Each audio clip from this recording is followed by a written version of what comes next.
into his presence, hide in our hearts. For fear of the Lord, and for the glory of his majesty. The lofty looks of men shall be humbled, the haughtiness of men bow down.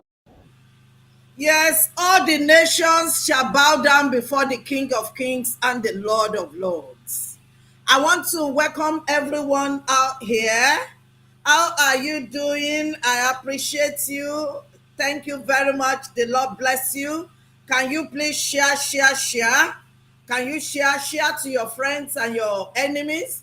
Share to all the synagogue followers so that they can learn. You understand? So today I have a special guest on the seats, on the experience. Yes, his name is Louis Crayton. He was a footballer, and he has done well for himself. He has done well for himself in football arena. I knew him when he played with Grasshopper in Switzerland, and I knew his family. I knew his former wife and children and all of them. And I don't want to speak for him. He will come over here and speak for himself. And before I bring him in, let me just quickly show this. Per gli 11 che scenderanno sul terreno di gioco per la Liberia, qui inquadrato George Weah, il giocatore, donare la nazionale in seguito alle foto di rito prima di dare poi il calcio d'inizio.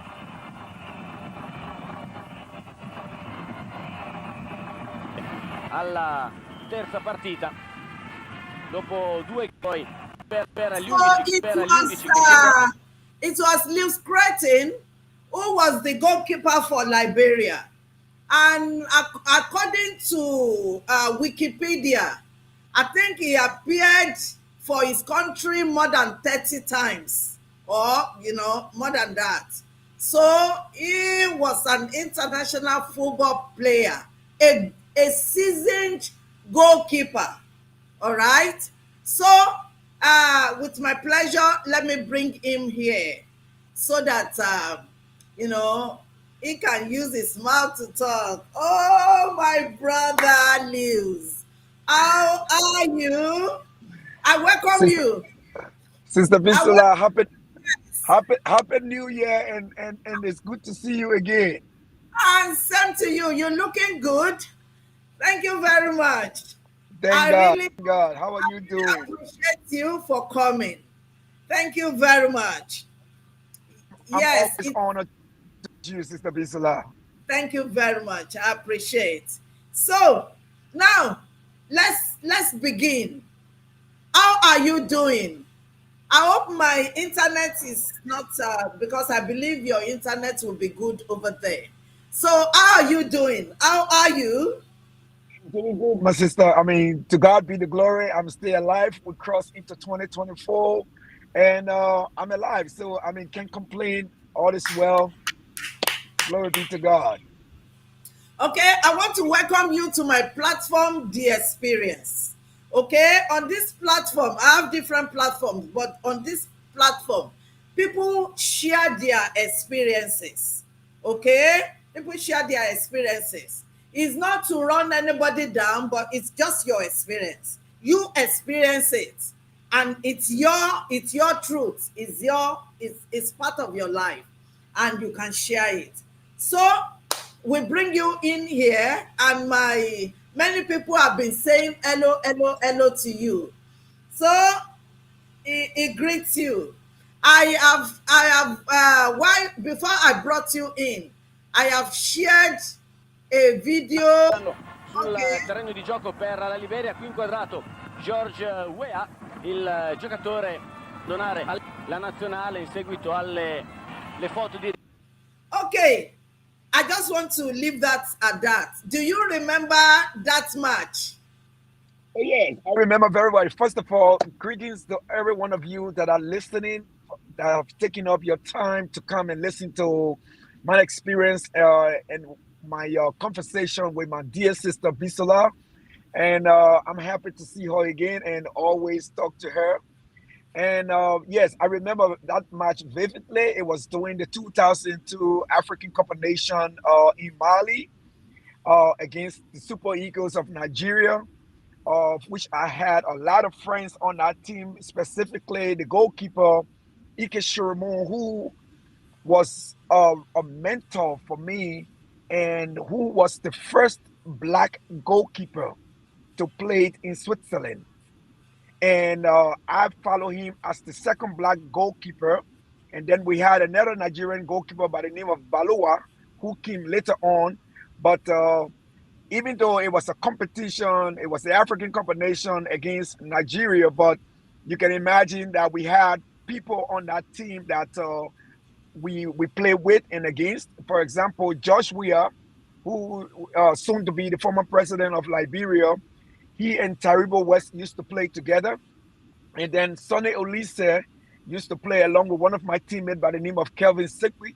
But over the years, we have developed a lot of good relationship with JJ Okocha, as he's always in Liberia. As a matter of fact, we even call him a Liberian now because he's very close to George Weah, Kanu, and all of these guys. So I remember that game very much, even though we lost the match 1-0, but it was a good competition.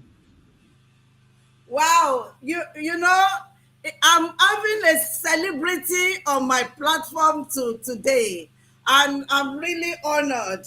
Thank you very much. Apart from being a celebrity, he's also a Christian brother. You understand?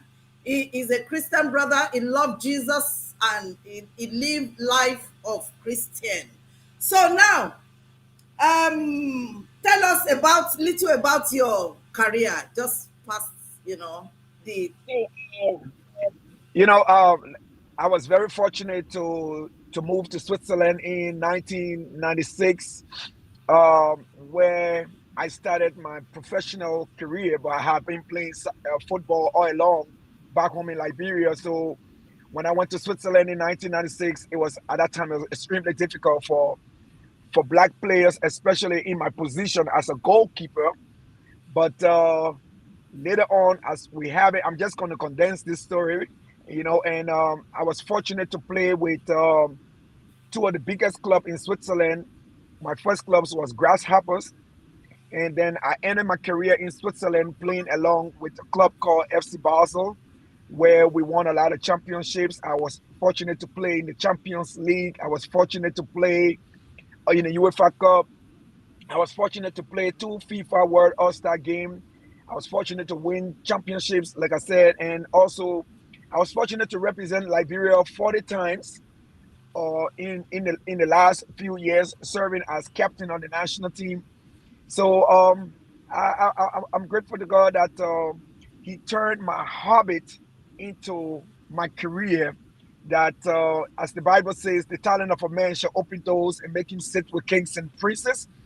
Throughout my career, I was able to travel extensively throughout the world. Was able to meet Nelson Mandela, which was the highest peak of my career in 19. I believe it was also in 1999. It was when I met Nelson Mandela. I've been able to meet presidents and you just name it. So I had a wonderful career that I'm grateful for. I'm retired now. I'm old. So, but I'm still giving back to the community what I've learned throughout the years in my career. fantastic. I really love that. Thank you very much. The Lord will continue to lift you up and to strengthen you in your career. Now, I want to ask you, while you were doing what you were doing, we met at a certain point, and this has been like 20 something years ago, isn't it? Yes, to be precise, we met in 1999. That's when we met. That's pretty close to 25 years ago. We met at the Synagogue Church of All Nations through a friend of mine who I played with from Nigeria by the name of James Obiora. he was the one that introduced me and my ex-wife to the synagogue church. And when we came to the synagogue church, of all the people who served, you became the closest to us. And 25 years later, here we are. Okay, can you just give us a lowdown? Because this is experience, this is conversation. Just give us a lowdown when you got to synagogue. Well, I mean, what happened? Again, like I said, 5 years ago, we had an interview, and I went in and explained my encounter. Um, when I talked to James and he introduced me um, to the synagogue church, my immediate instinct was I was very skeptic. I was very doubtful. But then my ex-wife, when I showed her the video about TB Joshua and what was going on at the synagogue church, she immediately told me about the situation about her late sister, which I didn't know at first, that Okay, she was battling HIV, and she contacted HIV through blood transfusion. that's And right. so um, she felt that seeing the videos and watching all of the miracles, so to speak, miracles, she thought that her sister would have gone to the synagogue church um, and to receive her miracles. I tried to talk her out of it, but she was very insistent. She was very consistent. She was very persuasive. And so she went to the synagogue and took her sister. Um, had I knew that this is what was going to happen, I would have never taken that video from James Severa. But life has a way of teaching us a lot of things. Um, so when she went, they came back. She said that TB Joshua had prayed for her sister, told her not to take her medication, and she was going to be well. She came back to Switzerland. We started going around the country, inviting people into our homes, going to churches, and telling our stories about how her sister was miraculously healed. And anybody who was going through problems in Switzerland, we were willing to take them. We became like ambassadors for the synagogue church. And then she, like, Louis, or the prophet wants to see you. I told him about you. I told him about our situation concerning having children. I told him about your career, and he wants you to come. Again, I still have my doubts. And if you can remember, Sister Bisola, I remember when I got to the synagogue church, we came, we were arranged, we had to go through the regular process. And I remember doing an interview with you, I had to tell my story and everything. And then I remember the next day we had to stand online in different categories of different situations that we all were dealing with your placard before your face, and then your problems before you. I remember TB Joshua coming before me and moving our hands of his. In my mind, when I stood in that line, I was like, is this for real? Let me see. I remember him moving me and I was swaying back and forth, left and right, going back and forth. And I remember when I fell to the ground and him standing over me and told me everything is going to be okay. You guys going to have children and you're going to have a bloomsome career, which by the grace of God I did, but that was not because of TB Joshua. My career blossomed after I disconnected and defected immediately from TB Joshua. I had an awesome career, and I didn't mention. Let me go back. When I left from Switzerland, I moved to the United States to play. I played in the U.S. with a club called DC United, which of course we also became champions when I came to the league. So at this time, I had no connection with synagogue. We had absolutely disconnected, and so God opened doors even after I left synagogue. But our experience of synagogue led to the death of my ex-sister-in-law, which was very tragic, which was very sad, and that brought a lot of skepticism in our minds. If this man is truly who he says he is, and why is it that after saying this about our sister-in-law, the promises he made to us, what happened? And I remember we tried to reach out to the synagogue at this particular time. On many occasions, my ex-wife tried to call and we in a harder conversation, and nobody was speaking our cause. So those are just some of the things that happen that really make us to cut contacts with Synagogue Church. Okay, thank you. You remember that it was not only your sister-in-law that came. There is another white guy. Eugene, Mr. Eugene. Eugene Heusler. I remember Yes. very well.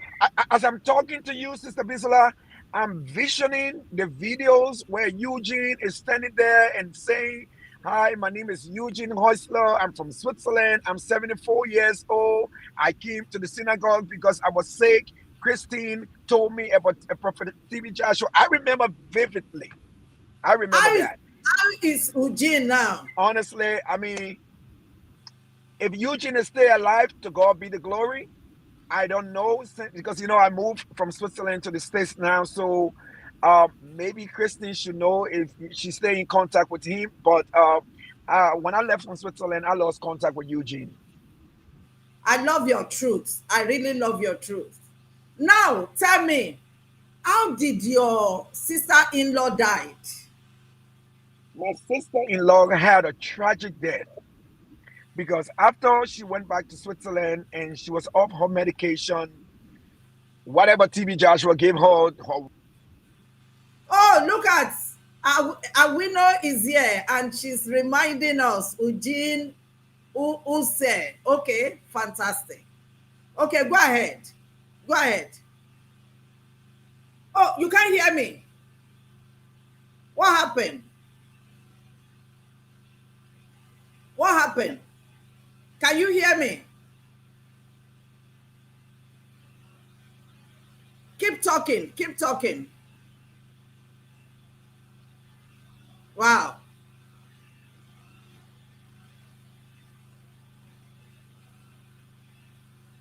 Hello, hello, hello. Hello, Lewis. Oh my God. What happened? Why did your audio just left? And we were just going into the broadcast. I can't hear you. You say? I can't hear you. Oh my God. Okay, maybe you should go out and come back in. Will you? Yes, go out. I will take you out, then you come back. Yeah. I don't know what happened. We lost audio connection. So, okay, fantastic. Hello.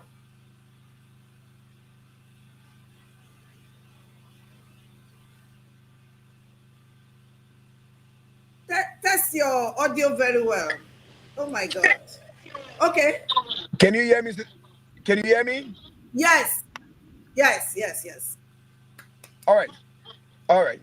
So, like I said, so whilst in Switzerland, she started being sick again, and this time is it was getting really bad. She was throwing up blood and all of that. And if you remember very well, we went back to the synagogue church During the because we couldn't time understand what was going. celebrates birthday, Exactly. you We brought came her back along. to the synagogue church, and we brought her back. And when we brought her back, we told him her situation had deteriorated. She was not doing well. She was getting more sick, and he encouraged us to leave her there. If you remember very well, I he was encouraged there. her to leave her there. That she was going to take care of her. You know, and when I talked to you 5 years ago, it was even you who made it clear to me that after we left her there, he even got angry why we did, Hold on. because Hold on, he could not treat her.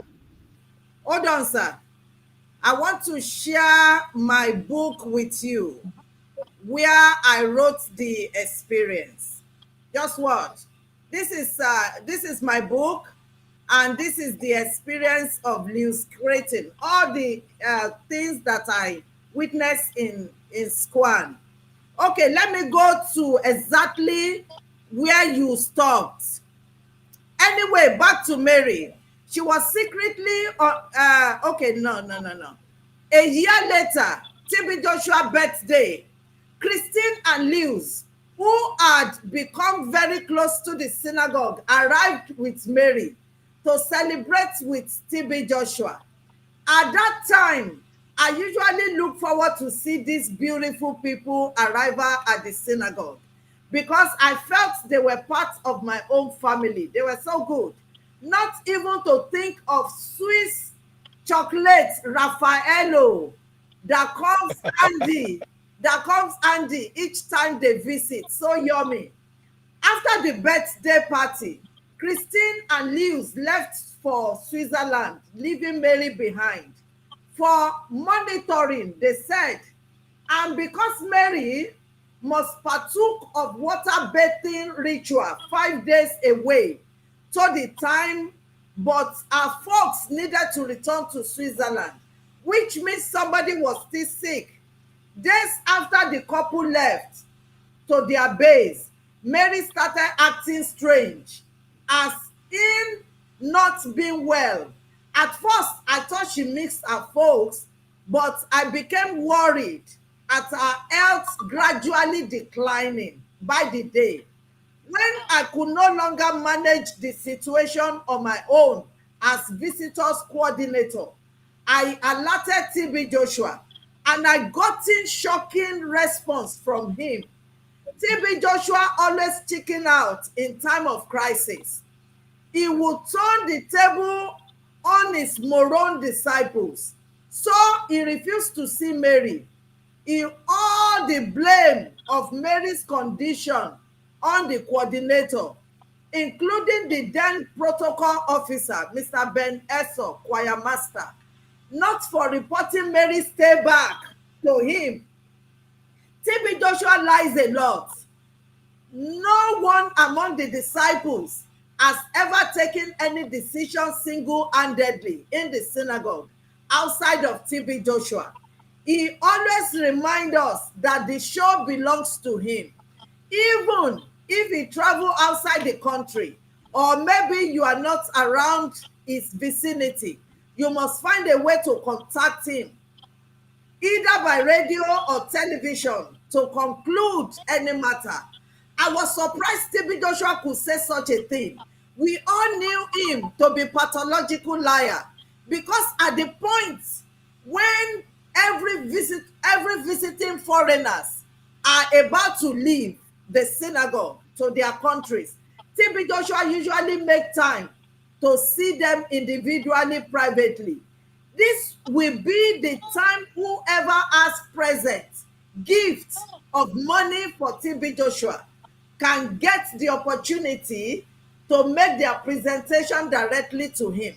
I remember this couple, Craytons, informed TB Joshua while meeting him.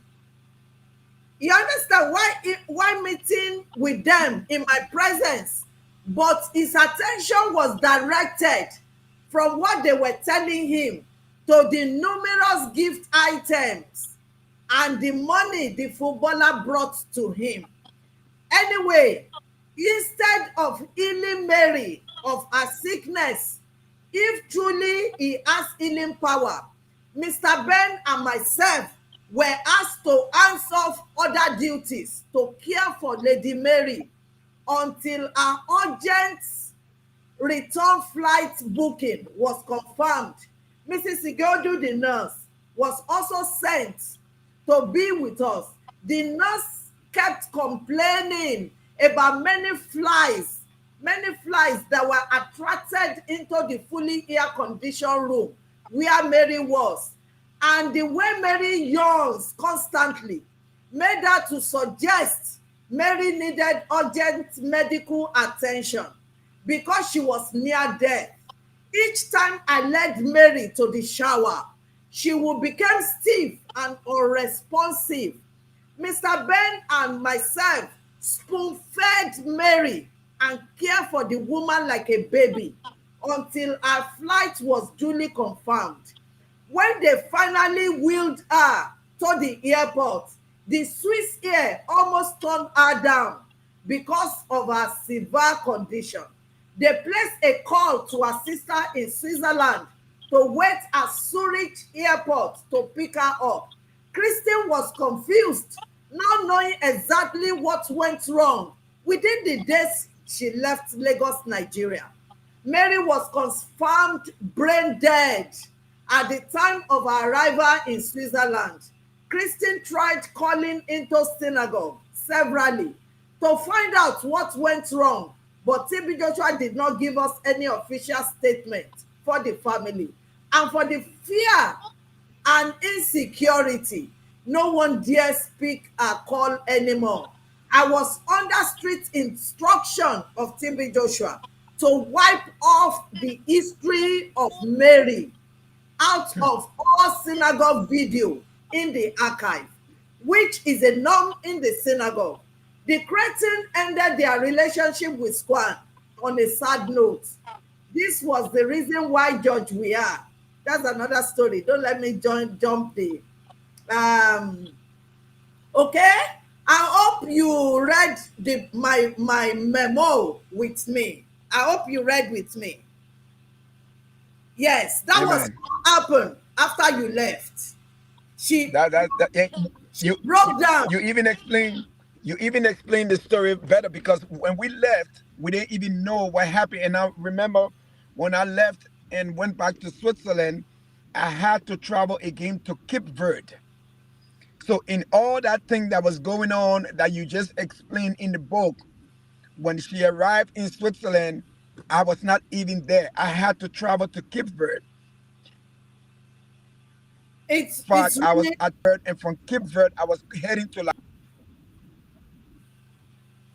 I was heading to Liberia too, because we had a match in.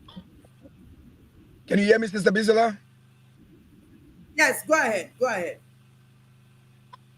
So all this what happened after we left from Synagogue, I had to travel to Cape Verde. From Cape Verde, I was heading to Liberia because we had a match in Cape Verde, and then we were playing against Nigeria in Liberia.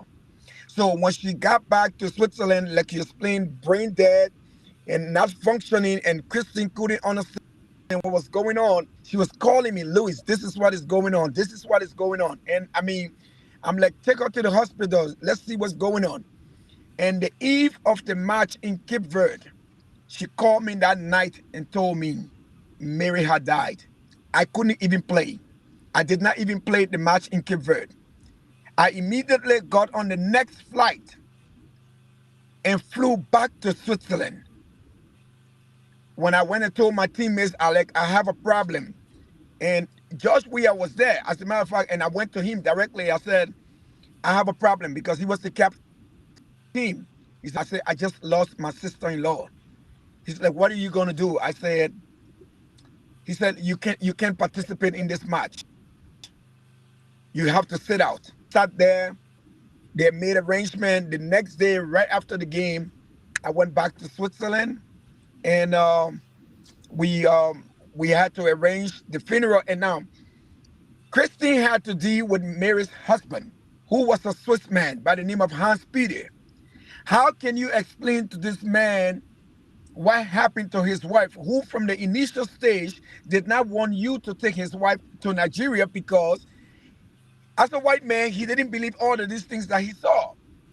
So you can imagine the blame and the responsibility she had to shoulder for what happened to her sister. So Hans Peter couldn't get an answer that he wanted. She's confused. I had to fly back to Switzerland. Her sister flew from the States. And I mean, we all had to gather and try to talk to this man. He did not forgive us until we all parted ways, because nobody could give him the reason why his wife died after we had told him that she was going to be okay. And as a matter of fact, that she was okay. And for her to come back in a condition that we did not leave her in when we took her to the synagogue after we had gone for the birthday party, how did she come back to Switzerland in that condition? And like you said rightly in the book, after that, we tried to make calls to the synagogue church, and there was no answer. Nobody could tell us anything. We called so many times, and there was no call, even after we buried Mary. And then after we buried Mary, It was when TB Joshua started calling us. And now the calls started coming in. That's when we made up our mind. We were done, over with, and finished. It was a tragic ending to Mary's death. Tell me, before your ex-wife brought your sister-in-law, she was okay. I saw her. Mary, despite the fact that Mary, now she had HIV, not HIV AIDS. So with the modern technology and medications and all of that, Mary was doing fine in Switzerland. She was on her medication on a regular. You know, you saw Mary, Sister Bisela. She's a woman. Very lively, full of life, and we had a real special bond because besides the fact that I was married to her sister, Mary and I was like brother and sister. You know, we were very close, and I blame myself also for that situation. Like I said, had I not brought that video cassette, who knows? Mary probably would have still been alive today because Sure. Sure.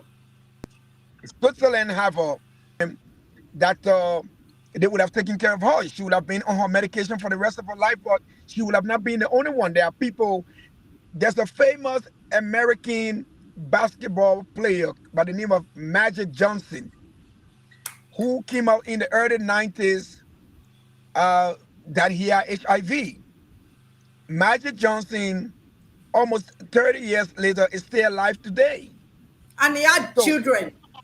exactly, he had a child with his wife with no problem. She never had it. The child never did, and Magic Johnson is still alive today. So now, being in an advanced country as Switzerland is, Mary would have definitely been alive today if we had not gone to the synagogue church, and to not give any account of what happened uh, to Mary.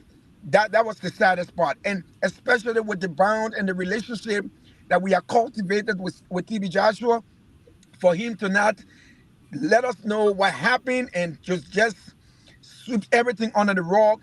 That was very disheartening. That was very discouraging. That was very sudden. And that's when we decided to draw our line and to not have any more contact with the synagogue church. Wow. That's a very sad one. That's a very sad one. Okay. That's a very sad one. Now tell us, while you were visiting Squan, for me, I know, but I want you to share experiences. What are the things, how do you, life in Squan? Because I remember there was a time you were on holiday. Instead of you to go to Liberia, you were in Squan. I remember you made Jesse for TB Joshua, and all the gifts, all the things, I mentioned the chocolates, and all those. That shows that I always see things to details. I don't forget Indeed, things, just like it is. that. So There's no way you would have gotten because you were always right there, like you said rightly. Instead of us going to Kenya, where my ex-wife is from, or to Liberia, where we have a church, because we wanted more. We wanted it's not only of the miracles and the wonders or whatever was going on. We wanted God.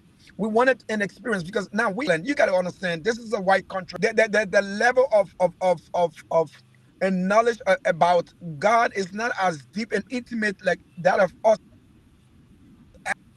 How we go above and beyond more. We were intrigued.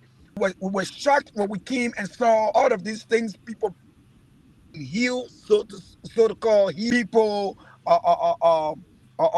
you know, telling the stories. We were intrigued. These things were like, wow, we were watching these things live. It's an exciting time. It was like, when you give a kid candy. how excited that kid becomes. That was our coming to the synagogue. We were always anxious and excited to want to come. That we even sent that Christine even sent her children. If you remember, we had sent Nancy and Steve to the synagogue, okay, for them to go have their own I experience. okay, okay, yeah. You also brought your children. We did. Now I want you to talk. I want you to talk in the part of your daughter. Yeah, So your young daughter. Nancy, Nancy was not somebody who was easily convincing when it comes to spiritual things. She always had her skepticism, her doubts. Unlike Steve, who was easy to go along with, Nancy was this person who always like, this seems too good to be true. Even so, her auntie had went to the synagogue and came back. And when we decided for them to go to the synagogue and they came back, we were all, looking forward to hear how was it? What was your experience? Nancy's concern was always why were there so many young girls age younger that were sitting at the synagogue. Instead, they were there and not doing anything. Concern. Oh, but Nancy never told us about TB Joshua trying to grip her. Grip her meaning trying to touch her sexually and all of that experience. But then when we got back, when they got back, TB Joshua wanted Nancy to move back at the synagogue church. Again, in our minds, especially the mind of her mother, she thought this man was a so-called man of God. So she pleaded with Nancy to go back. And Nancy stood her grounds and refused and said, I am not going back to this place. I don't want no more interaction. I don't want no more connection with the synagogue church. But we didn't know until later on. As a matter of fact, Sister Bisola, I heard this from you that TV also attempted or put his hands on Nancy, and that was mind blowing. I tell you this, and I kid you not.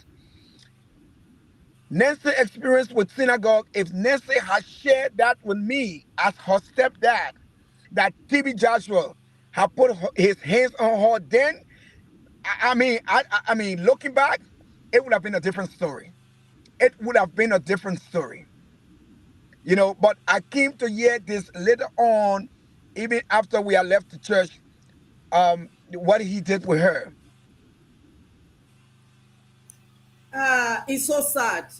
There was a time,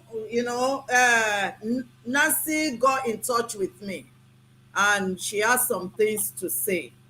She said, something. Let me, quote her, word for word. In a word, okay, maybe you should just see it. That's what she wrote to me. Okay, I think I want you to see it in my book. Okay, so this is what she said. I hope you can see it. It's, Nancy said, when I was there, Joshua tried that nonsense. When she meant that nonsense, I understand.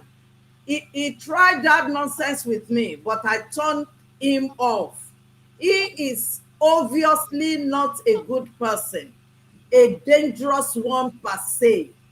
I just copied what she said, and I pasted it on my book. It's really heart rendering. I want to ask you, as a footballer, you were rich. I mean, you are rich, you understand. Uh, as coordinator, I was your coordinator, and you saw how I was very close to TB Joshua. Before you are a Christian, before God, before man, did I ask you for money? Did I ever ask for Sister money? Bisola, Or did you ever give? You only got from us what we brought to you. That's chocolate. Like chocolate. You. Especially, I'm so fascinated that you still remember the name Raffaello. That you still remember the chocolate Raffaello, because that was what we used to bring a lot. But we never once gave you money. We did not give you any money. As a matter of fact, TB Joshua made you guys to not take anything from strangers, regardless, even if they offer them for things like chocolate and stuff and things like that. Which, of course, that was not. But you never asked for money. But hold on, besides the chocolate, Sister Bisola, let me explain this to your audience. When you broke away from the synagogue church, and I saw you the first time on YouTube, I was like, okay, now you know where I'm from in Liberia. There's so many parables our old people have.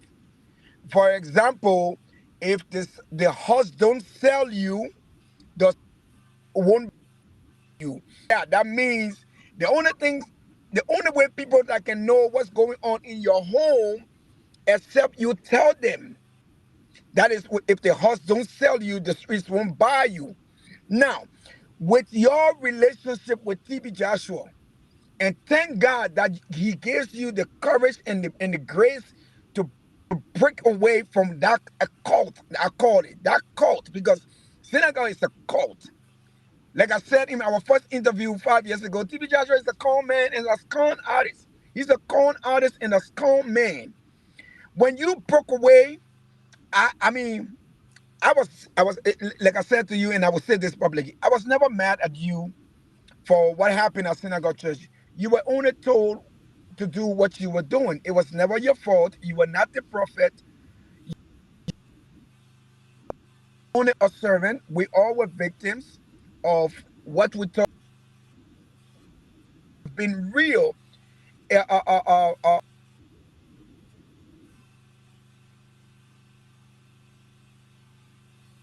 Looks like the internet is a problem. Maybe I should take him out so that he can come back in. Come back in. Come back in. Yeah, the story. That's the we still continue talking about this story. Okay, fantastic. Okay, yeah. Okay, you're welcome back. You're welcome back. Check your check your check your. my AirPod is not connected. Can you We hear can't me? hear you. Yeah, Let me- good, good, good, good. You know, it's always talking about the distraction.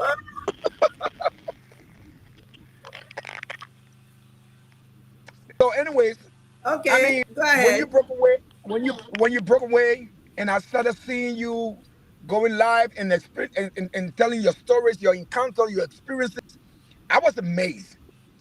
I said to myself, if this woman can break away from synagogue to come out and expose TB Joshua of his doing, wow, all hell is about to break loose because of your relationship, your connection, and close contact with TB Joshua, and you are broke away.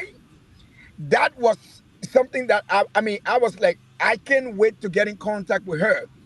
And when we finally reconnected,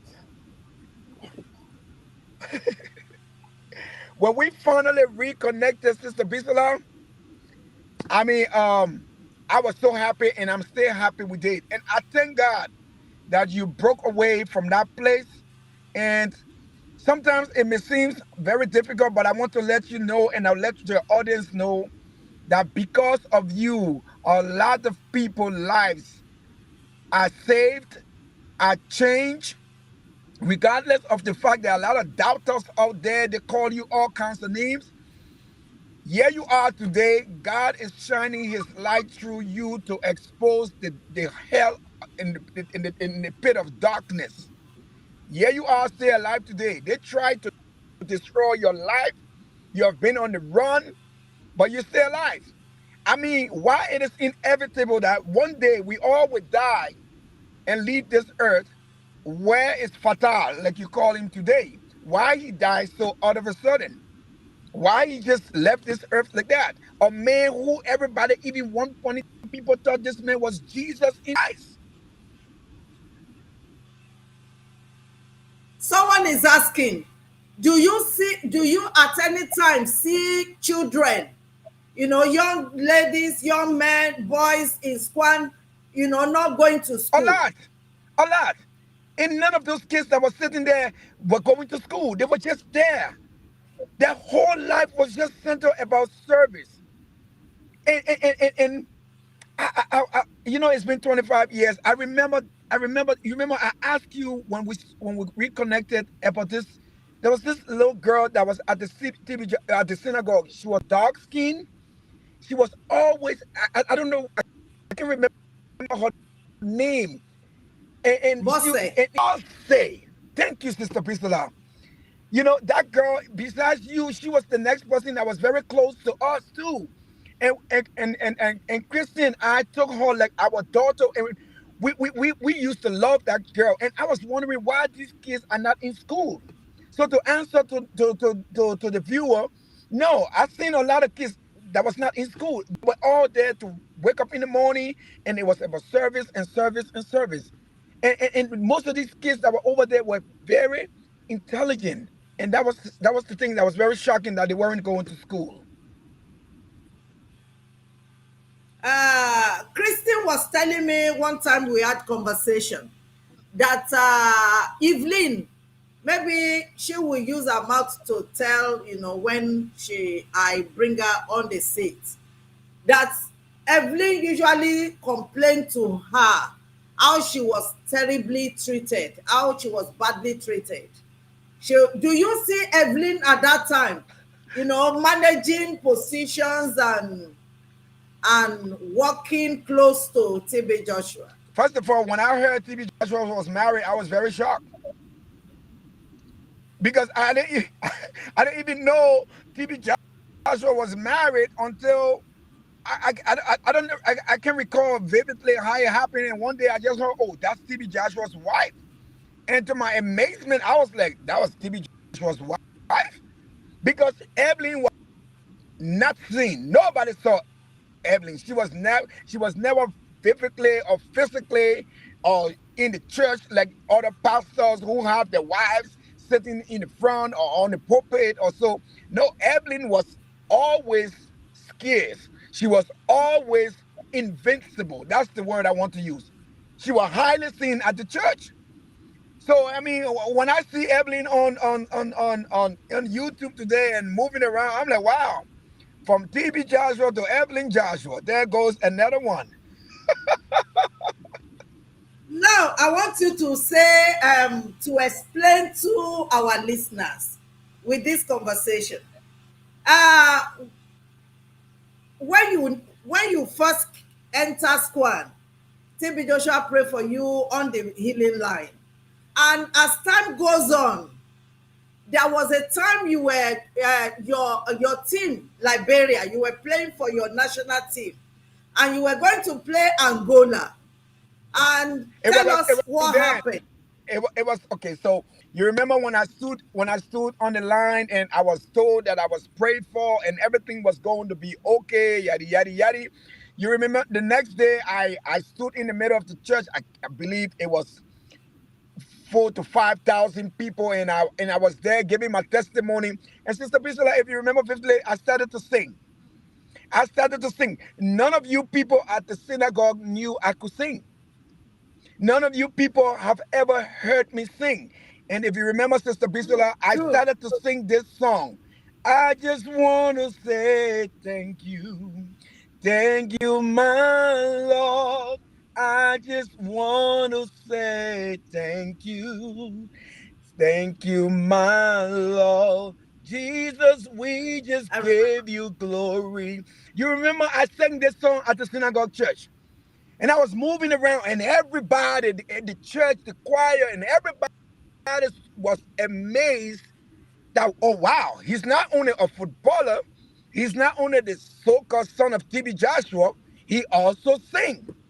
I wish I could find that video for people to see what we're talking about. Because the thing, we are making up stories when we are talking about this situation. The thing, this is all story when we are talking about. Ain't nobody trying to bring TB Joshua down. He brought himself down. We're talking about people's lives that were destroyed. We're talking about people that died. We're talking about people who had hope so much in this man, and at the end of the day, he failed him. We're supposed to put our trust in man? No, but he presented the effect of God. You understand? Now you talk about me coming to the synagogue church. I remember, I don't know if it was my second or my third trip. So we are planning to come to the synagogue church again for another visit. So I said to Christine at this time, I said, what we're gonna do is we're gonna kill two birds with one stone. What I mean by that is my national game in Sudan. So what we would do is we would fly to the synagogue church, and I would leave you there, and I would go to Sudan, and then I would come back and stay a few days, and we go back to Switzerland. And she was like, okay. So obviously we called, we said we were coming, we came over to the synagogue church, and then I met the prophet, and we talked, and I told him, I'm like, well, we have World Cup qualifications and African Cup qualifications, but we are on our way to Sudan. And I remember the eve before my departure, he took me into the edifice. There was nobody there. He into the edifice. We stood on the at the time when we came to synagogue. The entire floor of synagogue was all dust. It was no pavement. Yes. It was dust. Red sand. And he took me and he pulled out of his pocket a plastic bag. And he told me to kneel down, and he put his hands on me and prayed for me. And he took a handful of sand and put it into the bag and told me, take this bag with you to Sudan. When you get to the game, take the sand and just sprinkle it on the field.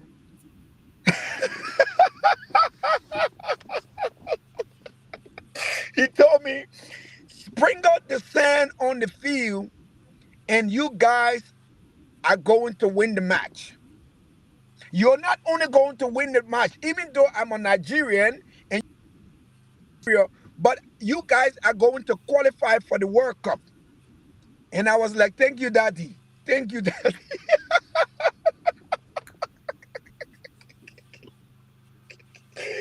I'm sorry. I mean, audience, it's just when you go back into time and think about this story, now it's a little bit loud.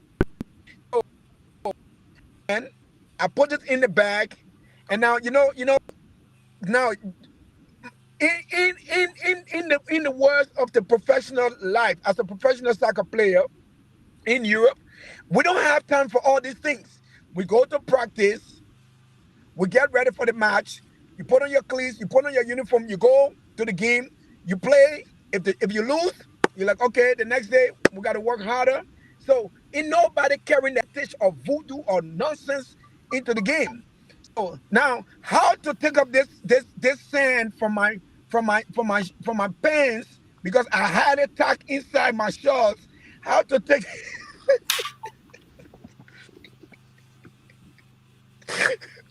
now?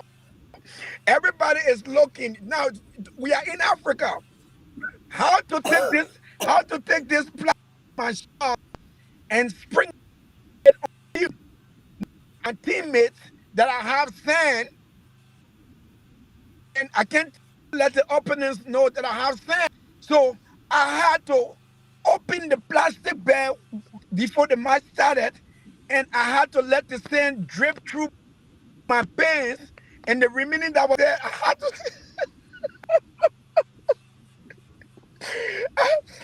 Voodoo on the pitch. Voodoo on the pitch. I had to sprinkle the sand around the field. But At the end of the day, lost the match to 2 goals to 0. So obviously, I'm flying back from Sudan to Lagos. I get to Lagos, I come out of the air, people are there to receive. And the guys picked me up. They were so excited. Brother Louis, brother go. I said we lost 2-0 because I'm not going to lie. We lost 2-0. And then the first thing they did was that they called the synagogue church and had TB Joshua on the phone and said, "Oh, Daddy, they didn't win the match. Oh, say tell him to keep quiet." I'm trying to speak my pidgin English, oh boy. I'm trying to speak my little pidgin English. Why I sabi now? Eh? He said, "Oh yeah, I beg you, make you don't say nothing. Make you don't say what. Eh? Don't say a word." Came back and for the remaining of the synagogue church until we left. And there was nobody saw me. We were kept isolated until we got ready to leave and we left. Now, after Mary died, like I said, when we tried to make contact with TB Joshua and we couldn't get in contact, we had a match in Port Harcourt against Nigeria. It was the return leg of the World Cup qualification. So we in Port Harcourt. I'm in my room the morning of the game. I'm laying down in my room, meditating, concentrating. The phone rang, and when I pick up the reception, it was like, there are 2 men downstairs that are here to see you. So my mind did not run to the synagogue church. And I'm like, who is here looking for me in Nigeria? So I came downstairs, and when I got out of the elevator, walking towards the receptionist or to the reception, I recognized the 2 brothers from the church. Obviously, they didn't do anything to me, so I was excited and I was happy to meet them. I was like, "How are you guys doing? It's good to see you people." And the next thing was like, "Oh, brother Louis, Daddy wants to talk to you." I said, "Who Daddy? Who Daddy are you talking about?" Because I pretended not to know who they were talking about. So I tried to speak my little pidgin English. "Oh yeah, which Daddy are you talking about?" They're like, brother Louis, it's prophet now. I said, "Prophet who?" "Bros, it's Prophet TB Joshua." I said, "Oh yeah, tell TB Joshua, me, Louis, I don't want no contact." These guys were shaking. Sister Bishop, like, you know how it is. Like, the prophet sent you from Lagos to Port Harcourt to go and carry a message. And now he's expecting to get message back. And the message to him is, this person don't want to talk to you. These guys are shaking to the cause. They are begging me, "Hey, brother Luz, oh yeah, we beg, oh yeah, we beg now. Make you just pick this call. Make you just call him. Make you just say something to him. Make you just answer. I beg, because if we tell this man now, you don't want to talk to us. Oh yeah, now wahala, oh. I beg, Jare, make you call him. Make you just answer." I told him, "Excuse me, I have to go upstairs to go and concentrate. In 4 hours, we have a match. I'm not talking to TB Joshua." And I never talked to him. Now tell me, why was this stalking you? Why? Because, There must be a reason why it's oh yeah, stalking you. many reasons. TB once knew that, I mean, I'm a professional soccer player. TB Joshua knew that I could be one of those people who could expose him because of my international connection. TB Joshua also needed me to bring the soon to be former president of Liberia, George Weah, to the synagogue of his because he was the most famous African player at the time. So he always asked me, "Do you know George Weah? Are you guys friends? I would like for you to bring him to the church."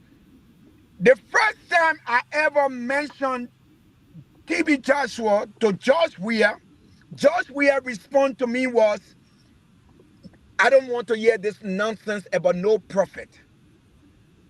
But if you also remember, there's a senator right now in Liberia by the name of Prince Johnson, who was a warlord during the Liberian civil, Warlord. who was also That's a right. member of the synagogue church. It was the That's first time right. the Most first of time I ever met Prince Johnson in person was when I came to the synagogue church, and TB Joshua, I remember he called me in his office. I think it was with you and one or two other people.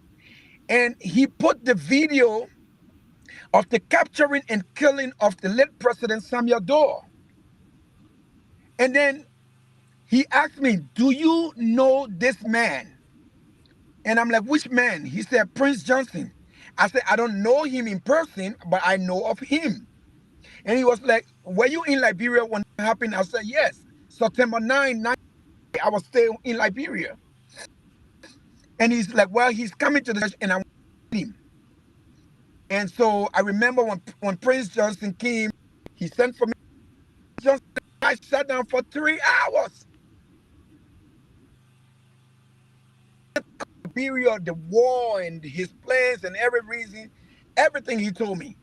So over the years, when George Weah was running for president, the first time I saw him at the synagogue church, I was like, "Oh my God." But this is the same synagogue church I wanted to take you to, but you refuse to go with me now because you want to be president. So Prince Johnson took you there. And so that's the reason why he was stuck in us, because when we broke away, he was, I think he was really surprised that he thought he had captured our hearts, that we would have not turned our backs on him. So he was amazed that we did. And that was one of the reasons he kept stuck in us. Wow. Wow. Wow. Wow. This is wonderful. We have touched about a lot of things. And so you stop communicating with TB Joshua. And the reason why he was targeting you was because he want to use you as an agent to reach out to other international footballers. Indeed. You understand? Indeed. I mean, Yes. Lot of, I was even talking to my white friend. I was even trying to convince the white footballers. I was even trying to. really? I was even trying to talk to my teammates, what are my teammates on the national team of, but to my amazement, even my friend James, after my sister had died, and I tried to also reach out to James. James was very dismissive, and he kind of like cut contact with me. He kind of cut contact. We were not in anymore again, and I was not talking to him anymore. But I'm amazed that you know even my friend Josh, we had started to make mockery of me going to synagogue church. But then when my sister-in-law died, I remember before I left from Cape Verde back to Switzerland, George Weah asked me the question. He said, "Isn't this the same prophet that you said healed your sister?" I couldn't answer. I couldn't answer, Sister Bisola.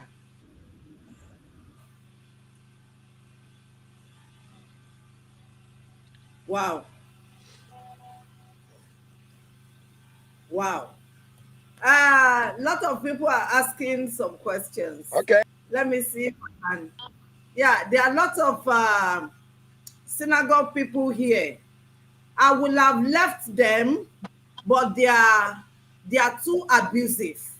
Too abusive. They are Okay. cursing, you can imagine their life. They are so abusive, cursing and saying a lot of terrible things. So I was just taking them out, blocking them. We Okay. don't want to tolerate others. We didn't say you should not disagree with us. You can stay your ground and not use gutter language. We have been here talking, having conversation. Have you heard somebody saying some terrible words? No, because we are Jesus, follower. But you people, I wonder who you follow. Definitely not Christ. TB Joshua. Because Christ, They follow TB Joshua. yeah, they follow TB Joshua. TB Joshua, the pedophile. TB Joshua, the sorcerer. TB Joshua, the satanist. TB Joshua, all those, So, yeah, all the things people want to ask, you have already answered. You have already answered. And because of time, yeah. I really had one wonderful time. You understand, with you. So let me see. What about the son TB Joshua gave you? Yeah, he has already said it. Well, the son that was given to me, I threw it on the field and we lost the game. And you know the funny thing about this? The second goal they scored on us, it was even my fault.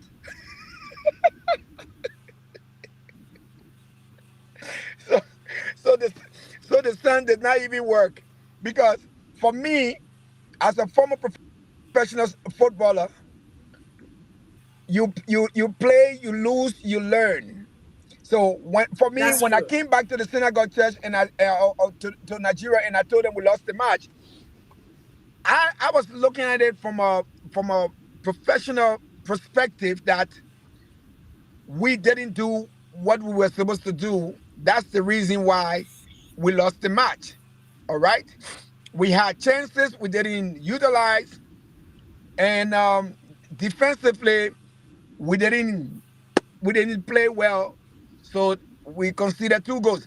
Now, Sister Bisola, let me go back. And you put your trust in sand. Yeah, in the sand. You put your trust in sand. But after I broke away from Synagogue Church, this very same Sudan that beat us 2-0 in Liberia, in Sudan, when they came to Liberia, we beat them. Nigeria came to Liberia, we beat Nigeria. Everybody that we came across, we started to beat them. Okay, I'm going to share my link now. I want to share my link. If you want to come in, End Time Truths TV. If you want to come in, I will share my link now. I'm online broadcast with Louis Crayton. Yes, okay. Is a ex-footballer. Yeah, okay. You can join if you want to. So if you want to contribute, don't harass my guest. Yes, just contribute on what he has said. If I see you harassing him, I'll take you out. Yeah, that's how we do here. Yeah, the broadcast is for him, but if you just want to, okay, someone is saying that Otumba Smith, can you see how you are commenting is inconsistent, and adults is embarrassing. Don't mind them. Just listen to what the guest is saying. All right, just listen. So it's been a wonderful time, I tell you. And is there any other thing you want to tell people? Just give advice to people. Tell people that never once of following signs and wonders. The Bible also warned that there will be time like this where many will come in the name of Jesus and they will perform signs and wonders. But he will say to them, "Depart, I know you not." So yes, signs and wonders do work. From the experiences that we had with the encounter that we had, these signs and wonders are very cool, and it caused a lot of a bad situation, not only to me and my family, but to a lot of people. And when I watched the documentary on BBC, I was I was amazed a little bit to the extent of the sexual abuse, but when it came to the marital part, I wasn't surprised. And people need to be mindful. Okay, Those of you who say Joshua Mr. is a true Tuneka, prophet, that is your opinion.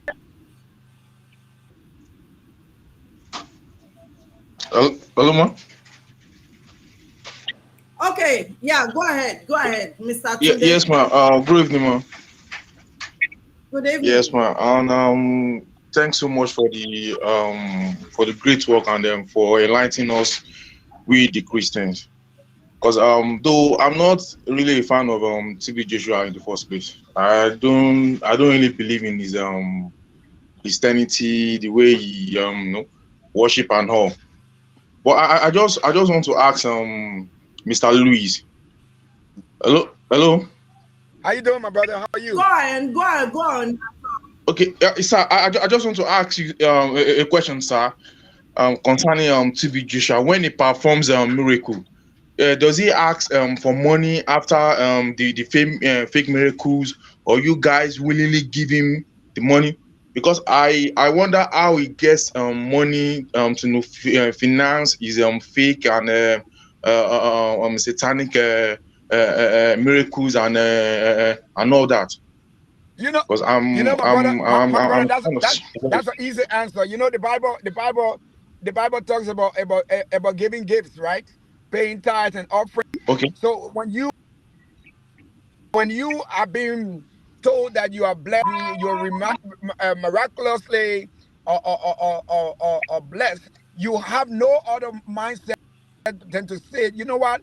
Because you have done this thing, I want to give back to the church. And like I said, when we got to TB Joshua Church in 1999, that synagogue was all dust. And we saw that there was a lot of needs and there were a lot of things that needed to be done. So we were not forced to give, but we gave willingly. We decided we would just be a blessing. So we gave willingly to the ministry to be a blessing. Yeah. So, thank you so much for the response. I really appreciate it. And thank you so much. Thank you Say very something. Let me say something to you, my dear brother. I'm from Liberia. So Okay. when we were growing up, our old people used to say education was the thing that money could rich will live and poor Yeah. will die. I always use that about myself. If money, if money could take people to heaven, trust and believe, my brother, I've bought my salvation. Because not only TB Joshua, I've come across so many other people before I met TB Joshua. The moment they say, I am this, I've become a follower. The moment you say, I am this follower, what does the church need? How can I be a blessing? How can I bless the pastor? We always want to give to pastor because we wanted the acceptance and the praises of man instead of looking at God. And Christine is just saying now that you really gave a lot. Thank you, brother. Let somebody else come in. Thank you. Please sit up. We are on. Can you sit up so that we can see your face? Yeah. We are not on, all those social media. Okay, go ahead, sir. Mr. MC. Mr. Bishola. How are you, sir? Good evening, great legend. Yes, thank you. I want to really thank you. The legend. I want to really thank you for your effort, your hard work, what you've actually put in this continent called Africa. Thank you. I understand at that early stage, going out there to play the level of racism that were there. You guys actually part ways for us in so many ways, bringing down this racism issue. Football is one of the things that you guys went out there to tell the world, the rest of the race, that look, We're better in everything we do. I appreciate you so much. Thank you, sir. Then concerning your experience, well, for me, it is. I called in today again because, Sister Bishola, I really want to appreciate you. And most of the time, when I get Yes, back from work and then God. I begin to watch and see the way and manner at which some of these people they've recruited, that their minds are still blocked. Don't take it up on them. Like, yeah, you can actually do the needful by blocking them if they come in to distract others. Because for faith, cometh by hearing. I've always told people that Christianity is one thing, that following who Christ is goes beyond the aspect of believing what a man says. Do your homework in the Bible. At every point in time, you meet someone who is trying to use the name of the Lord thy God in vain. You will know. You will know. But in most cases, people are out there just seeking for miracle. This same miracle we're talking about. You said in one of the last yesterday video and all that, and then I came across the verse in the Bible. We are made kings and priests, prince upon this earth. I don't see what I need that I don't go down to my knees to ask God for it. In obedience that I don't get. People should desist seeking miracle. You can't receive miracle if truly every challenge you get to see in your lifetime comes as a result of the adversary of the devil or your action.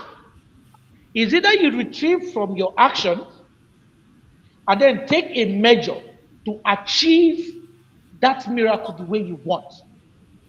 You don't really need someone. I'm not saying it is bad, but that is the level my faith has actually taken me to.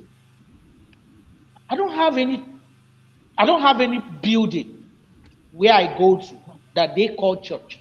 My church is here. In my day-to-day in action, my day-to-day, whenever I do something wrong, I come back to reflect. The Spirit of God still lives. He has given all of us. He lives in us. No man can take that away from you, even if you were born not having a father, not having a mother, not being raised by anybody. The mystery God has made with the Spirit living it in us, human, it is what the devil keeps fighting every day, century, year to year. And the moment you give the slightest opportunity, he comes in and possesses you. Those people who are against you, who are speaking, I started following you up the day I saw your video years back. And I was laughing. I was in Lagos then. I was laughing. I said, well, without going there, someone is speaking, saying the same thing I usually tell people who keep encouraging me. Oh, come, let's go to synagogue. Hey, there is God there. I said, where I'm sitting here right now, the God is everywhere. I don't see the portion of land where he gave that is where he settled. Give me God's house address. And if the politician and the evil people will allow you to get close, it's the reason why he's everywhere. So please, just to encourage you, Sister Bishola, God has kept you this long, protectively, this much, because he wants to use you as he's using you to be an evangelist, to carry the truthfulness of his kindness and his deeds, to expose the deeds of the evil ones for those who are willing to listen. They will be saved. For those who got in there intentionally, that is up to them. They knew. For those who were lured there, I keep praying that may God break the chains of the enemy. To those who still see this and keep coming up here to defend this kind of atrocities before the human race. And then, once again, I will only simply urge and advise that every time you get angry, the devil steals your energy. These people who sent those kind of messages and then on the live chat, and then where we're having a communication to lubricate, to help brethren free their souls from where they are being entrapped. They come here, they've tried you physically, they can't have you. They now want to use the spiritual aspect of it to drag your energy out. Whenever you get angry at what they write, they try to see how they can penetrate your soul to be corrupt. So be mindful and take into cognizance that the Holy Spirit is on your side. Whatever they do, however they come, for those of us too, I pray for you every day. It is not a thing for me to, I don't wake up and I pray that, Lord, I need money, I need this contract, I need this one. Every day when I wake up, I pray that, Lord, your guidance, it is what I need today. Day in, day out. And he has never failed. So thank you very much. And God bless you. keep in touch. I'm We here appreciate you. also trying to share the platform to get to as many people as we can. Thank you very brother. much. God And bless also, you. our legends, I appreciate Thank you, you. sir. Thank you very much. Thank you, sir. Thank you. Thank you very much. So as we thank you. Okay, someone is there. Please see. Oh, brother Paul, I didn't. We didn't see you. Can we see you? Looks. Can we see you? Okay, maybe your camera is too. Okay, let me remove this. Yeah, we still can't see you. Okay, all right, brother Paul. How are you? Is your internet okay? I greet you, brother Paul. It's like his internet is having issue.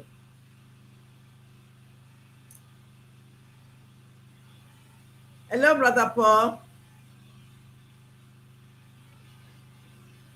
Brother, uh, okay, maybe I shouldn't even say this.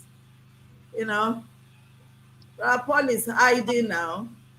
Is the area is leaving.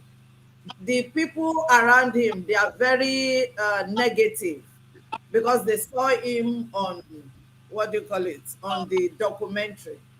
So they are not very friendly to him. So he's even thinking of moving from where he is to another place. That's That's the that's the cost. That's the cost of speaking out. that's That's the Brother cost Paul of over there. Brother speaking Paul, out. Sister Bisola. Wow. Brother Paul Lagomo. Wow. It was good to see him. I remember him very well. Well, Sister Bisola, like the brother said something. I mean, I understand, when people come on your platform and they want, you can deal with the negativity, but verbally abusive, yeah, I agree that you disconnect them and Yes, you delete them. But they don't have to be that's right. everything that we say is entitled to their own. We're not going to change the Of word, course, but we are here to of course. let people our experiences, and he who has an ear to hear, let him hear. He who refuses to hear, so be it. At the end of the day, we all will stand before the judgment throne of God, and we all have to give account of everything that we've done on this earth. So, and he said something again that really touched my heart. Give you for such a time, Sister Bisola. God has saved you for such a time. And many others will not follow you, but will step out of the shadow of synagogue and begin to is of other people. Let me tell you something. People use this scripture for so many reasons. But the part that says, touch not my anointed and do my prophet no harm, you are covered. You broke away from synagogue taking, was it around 2000, around, and therefore they will continue to try. 2008. This is how long have you been trying to get you, and they can't. They will not get you, Sister Bisola. So your mission, Amen. if you didn't know your purpose is what you're doing right now. Brother Paul, how are you, sir? Yeah. Oh, Louis, God bless you. God bless you. Can you? Look, oh my God. Oh, yeah, Oh. how would I, Joe? Wow, it's been long. So many years. Wow. Brother Paul, how would I not remember Wow, you, my God. brother? How are you? It's good to see you. I am telling you, it's been so many years. Wow. So many years. Thank It's God good you're to see still there. you. Wow, I'm alive, my dear brother. In fact, when I heard you talking, I was, in fact, I didn't know the network was have come in since. Wow. Wow. Wow, it's a pleasure to see you again. My brother, It's a pleasure also a to see you pleasure again. to see you. God bless you. God bless you. This is a great. We are not talking imaginary things. No. We are saying realities. No. There are human beings living to the evidences, live witnesses. All the whole manipulation that went in the synagogue, all the whole atrocities, all the evidences are on. People will come out to confirm this. I don't know what anybody will gain. What will I gain? What will this gain? What, going around the hall, calling people to come and testify against somebody? It's rubbish. It's nonsense. It doesn't pay us anything. Yeah. But what we are fighting for, we want people to know the truth. We want people to are fighting for the Christendom, so that people will not be trooping. Some people are praying their way to hellfire. Some people are dancing and singing and praying to hellfire without knowing. Line between divinity and divination. But most people don't know. We've gone there, we have seen it. If we don't, it will be counted on us as a great sin. Since you have discovered it, since you have seen this, and many of you there, like Louis, you saw it. You saw it. When you come there for the first time, you feel you think you are actually in a holy place. Look at the song you sang as you remembered it now. Wow. I don't know why you have never released a song since. You have one of the most wonderful voices I've ever had in my lifetime. You shook that shrine. Everybody was shaking. The whole place tumbled because just a few minutes song you sang. Yeah. We were all there. We were live witnesses. Yeah. We were live witnesses. We know true. We know all you went through. All of you play James Obiora. We know what happened. Amokachi, we know what happened. The young man thinking that he has gotten to a place where he will see solution. We were briefed to convert him to a shop tenant. And he was being recorded just to show the world that he is ruling. What kind of thing is this? What kind of thing is this? It's a terrible thing. Thank God that people like you are still alive today to witness all these things. Indeed. Thank God that you're alive. How about you guys who are living right there? How about you guys who are living right there in Sister Bishop, how much do I have? How much does she have to pay you? But reality. And even those who are talking, they know the reality. You who have been in synagogue, they know what you are saying. You are in Nigeria. I'm in America, so I can imagine what you're dealing with every day.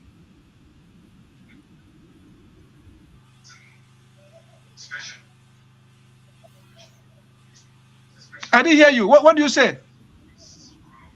I said I can imagine what you with every day being in Nigeria. Me, I'm all the way in America. But I imagining you guys on the grounds, what you have to face every day, the atrocities, the backlash. You guys have to go through the tribulations. You have to go through all of the temptations. I mean, I can just imagine. My brother, it was a hell.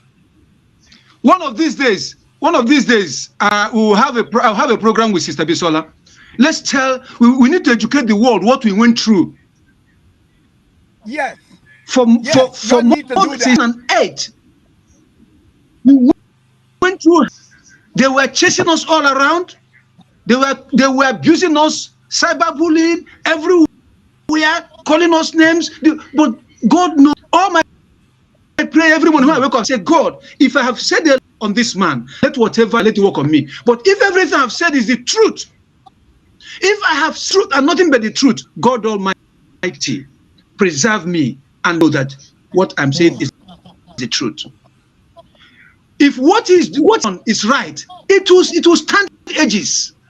If what TB Joshua is doing, what he has done, if what he has done is right, if what he has done is genuine, if what he has done is of God, it will stand the test of time. So the people fighting for him should stop fighting. They should stop fighting. You don't fight things in the things of God. God can fight for himself. They should stop fighting.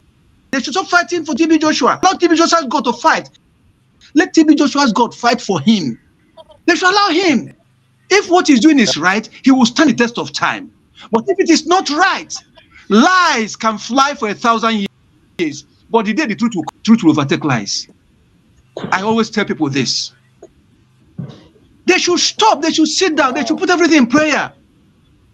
I think they say, if you want to know about their papa, you must go to kneel down and fast for 100 days to ask God who he is. Rubbish. Rubbish. Utterly rubbish. I don't need to go into prayer to fast before I know who anybody is. By your fruits, the Bible says, by your fruits we shall know you. You can't be raping women, you can't be abusing women, you can't be insulting people, you can't be using divine rule, you can't be manipulating people, and you tell me you have God. It's a lie. By your fruits we will know you. Never did all those things. What are we saying? What are we talking? We are here. We were there. And we're telling you, this is what we see. Do you think we can just go around and cook all these things and come down and we're still saying it, the same thing changed? The thing we said 2008, we're still saying till today. And people are coming out to confirm, and some people are still fighting for a dead God. It's terrible. It's terrible. No wonder. They say God is still pure masses. Yes. I just want Lewis to quickly round up. I want to ask you two questions. Okay. The first one is Christian is doing me now. How we work every and you remember there was one day I came to deliver a message. And you have to put me on the bed and stand up. You have to put me on the without salary. I'm kind of getting feedback. I'm getting feedback from the communication. I'm getting feedback from this. Okay. What was the question? What was the question again, Sister Bisola? I was telling you how hard we work at that time. Yeah. You understand? And you remember there was a day I came to your room to deliver a message. Yeah. While I was doing that, I slept off. And you are Christian. You put me on the bed and you said I should not go out. I should hide and sleep. You remember? Vividly. I remember very well, Sister Bisola. Yeah. I mean, we were lying on the bed and you came exactly like you explained. You came and you were talking to us, and whilst we were having a conversation, and you dozed off completely. You were completely exhausted. You were so tired, and you lie right by us and you slept, and it should cover you. So I was all the way on the far left. Christine was in the middle, and you were on the other side. So she was in the middle of the two of us. And you slept, and we told you just relax a little bit and sleep. But Brother Paul, it's so good to see you, my dear brother who just came on. It's so good. It's about 12 midday here. I have to catch some other appointments, but this will not be the last conversation. Sister Bisola, you know you can always you know me. You can always call your brother and you Brother Paul, Sister Bisola has been cheating you. She has been talking to me for a very long time.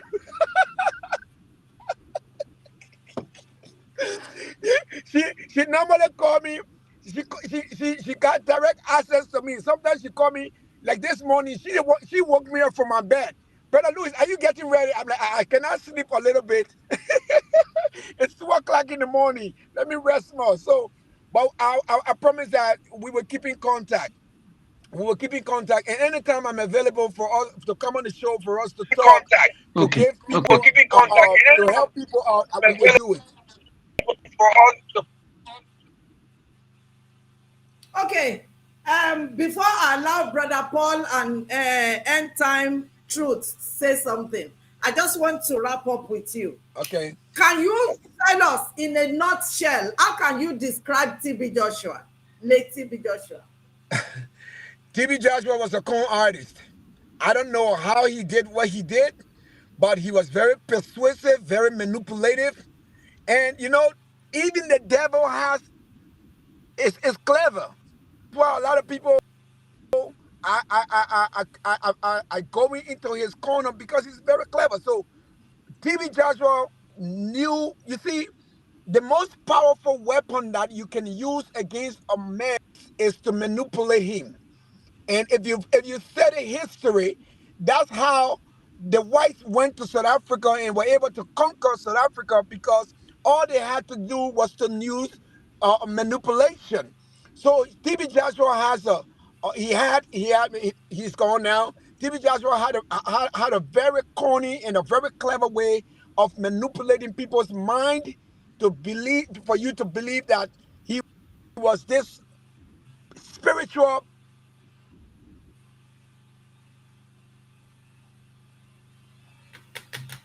My word. Woo! I'm not afraid of anybody. So on that note, I want to say to your audience, I'm Louis, and I will always be back here. They will not be my last time. Brother Paul, it's so good to see you after 25 years, my brother. And if God kept us 25 years later, he will keep us 25 years again from now. So I bless you guys, and have a wonderful day. Thank you very much. I appreciate you for coming on the experience. I mean, having conversation with All me. right. God All bless right. Bye-bye. you. So I'm allowing you to All right, go. bye. Then ourselves and other people will keep talking. Thank you very much. Okay. That's okay, Brother Paul. Wow. Okay, Brother Paul. Wow.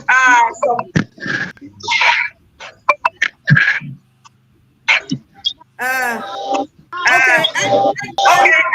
Truth.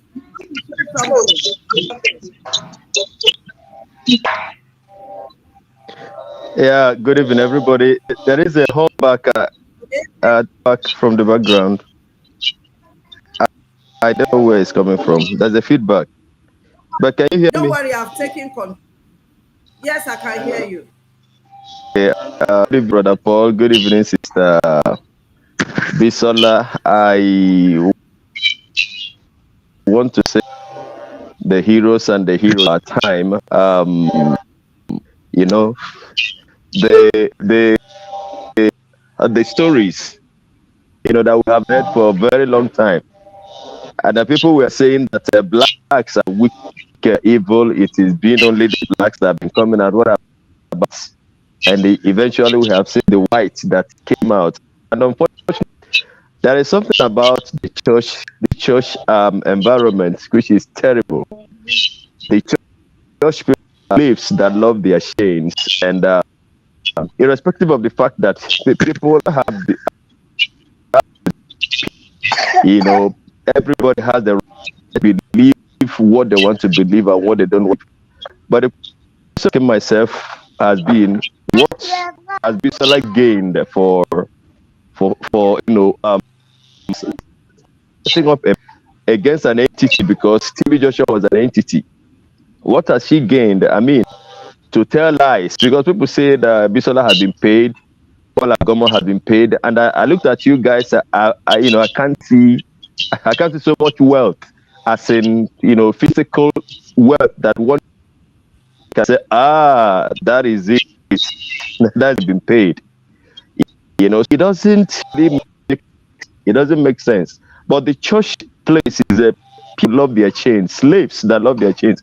There was the message of Dr. Miles Monroe that I recently, bumped into, and he told exactly how the slavery mentality came to be. At some point in time, the slaves were told that have a right to own a shoe, that they are only be given to them in heaven, but their masters could own a shoe. So they even made a song that they made many songs out of it. Their masters could own a shoes here, but their own shoes will be given them in heaven. That's the mentality that majority. I'm not saying Christians, because everybody in the church is not a Christian. We are not all Christians because we're in the church, but the church community is a depraved community where brainwashing has done so much damages to people's brain. You see, there is this thing that people say that if TB Joshua was evil, his argument would not last. It actually may last, because we have people like Guru Maharaji, we have the Church of Satan, other places where they deceive people. And there was an apostle that came out and he said that TB Joshua was a fulfillment of the end time. People should understand that Christ has told us this early enough, that there will be a time like this where if people are not careful, the very elect themselves will be deceived. But the thing I do sit down and ask myself is that TB Joshua was not educated, and he could have smart the world the way he did. If he had gone to school, he would have been terrible, much worse than he was. Because when I saw him early, his appearance alone, the first time I saw him on television, my spirit loathed him. I didn't know why, and I never ever trust in him until the story started out, the things he did. And because we're human, you want to be very, very careful because you were not there. But plethora of evidence are the stories about him and around him. I'm shocked that we see people attacking people. I didn't even want to come in, but when you said that Brother Paul is being attacked by the people in his community, I said, look at, just see kind of Christianity that the people that a kind of building. Today we tell you TB Joshua was of love, he preached love. Now, but his followers, if the love he preached was by the Spirit of truth, how come his followers are devilish? How does that around him don't practice the love of Christ? Because you cannot fight for God. Why will you for God? If TB Joshua was original, if God sent him, allow the God that sent him to defend him, to fight for him, to prove that this work is. But you need to. We are in the field, so I understand. Me that I'm doing my little one, my little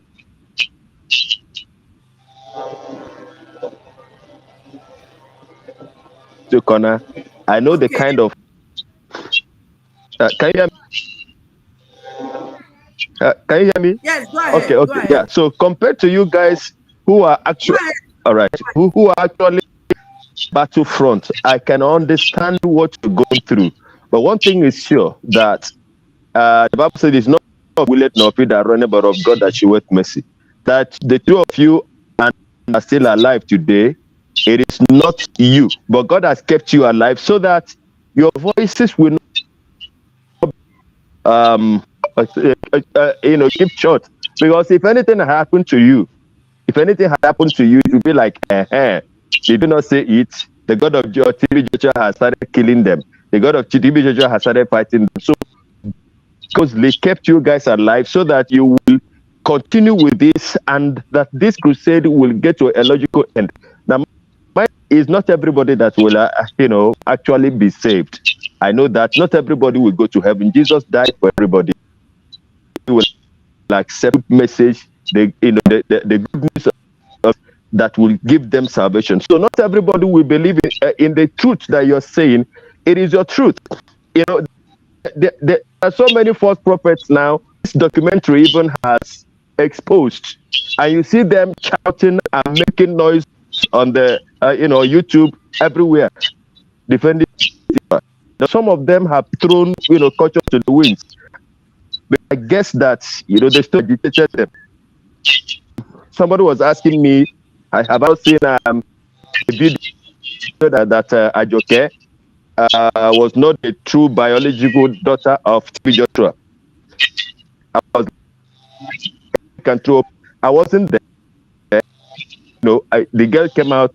She told her stories, but the best way to prove that she is, they can do a DNA test. They can openly confront the girl. If your story is true, come up. BBC, you have story. All right, we are inviting you and Ajoke. Let us get it, test and to prove whether this girl was or is TB Joshua's daughter or not. I just want to encourage you guys. We're in the same field. We are facing the same battle. But I understand that your own persecution and attacks must be much more than what I'm going through. What I want to say is that keep it up. But Brother Paul, God will preserve your life. Those that seek your life will be confused. God will confuse their camp. Amen. No evil, no weapon formed against you shall prosper. You have not, there was something you said there. You say, if everything you said about TB Joshua, that you have lied, let God judge you. If you have not, and you said the truth, let God preserve that be true. He has preserved and he will continue to preserve you. That very soon I'll have you guys again on my channel. I appreciate what you're doing and appreciate you more. God bless you. Sister Bisola, you are an Amazon. You are an Amazon. The message you sent to me, you are an Amazon. Nobody can silence you. Nobody can put you out of line. God bless you. Yeah. On that note, my book has come out, The Catalyst. Okay. So people should go and get it. It's game changer. We are all legends of the fearless warriors, all of us who are standing on the truth. Now it has dropped on Amazon. Go and get it. So on another note, just the way I'm not talking to people outside, talking to those people who are on this platform, who believe in what we do here. Just the same what we did to Brother Akewi. Brother Paul needs help. Someone's microphone is making noise. Okay, it's Solomon. So can we look at the accounts? That's why I put the accounts, and it starts now. Okay, people have already agreed. Let's do it. Okay, let's do it. Let's give Brother Paul offering. He needs to move from where he's living to another place. Whatever God has placed in your heart, as you are giving, please put Brother Paul. As you are giving, please put Brother Paul. Don't worry about Otumba Smith again. I've already removed him. Okay, so please. Okay, now who is there? Solomon, let's hear you. Hello. Yes, hello. Let's hear you. Your mic. Yeah, good evening. Yeah, good evening. What about now? Is it still making noise? Yeah, is it okay now? I can feedback, but don't worry, continue talking. All right. I just want to tell you to a friend of mine, with what I've had. When I was there, that was 1990 or 91, 92. I was still in Salem at that time. So many people talk about. Wait, let me put you here so that you can. Okay, go ahead. Thank you.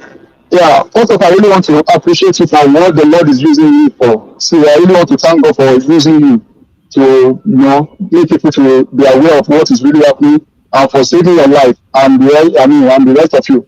I really want to thank God for that. The reason why I have to come on board to say little to encourage people. People that think that TB Joshua, is a child of God, if God is using him, if they like, let them hear. The Bible say, if thou hast an ear, let him hear what the Spirit is saying. Before I even gave my own life to Christ, I was still in Celestia. That was in 1991. Do you know that in 1991, a friend told me, I'm good, I'm a professional instrumentalist, I play drum. So a friend of mine called me and said, let us go to synagogue. That the man is really doing, God is really using him. I said, for what? Some of the stuff he performed on TV. So I said, this is serious.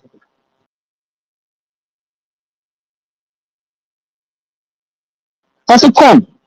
Then I've even given my, so there's difference between being born again and just a church goer. So I was a church goer. So, and I believe, of course, I believe in God. So I said to my friend, I said, come. Pastor Adeboye, I knew.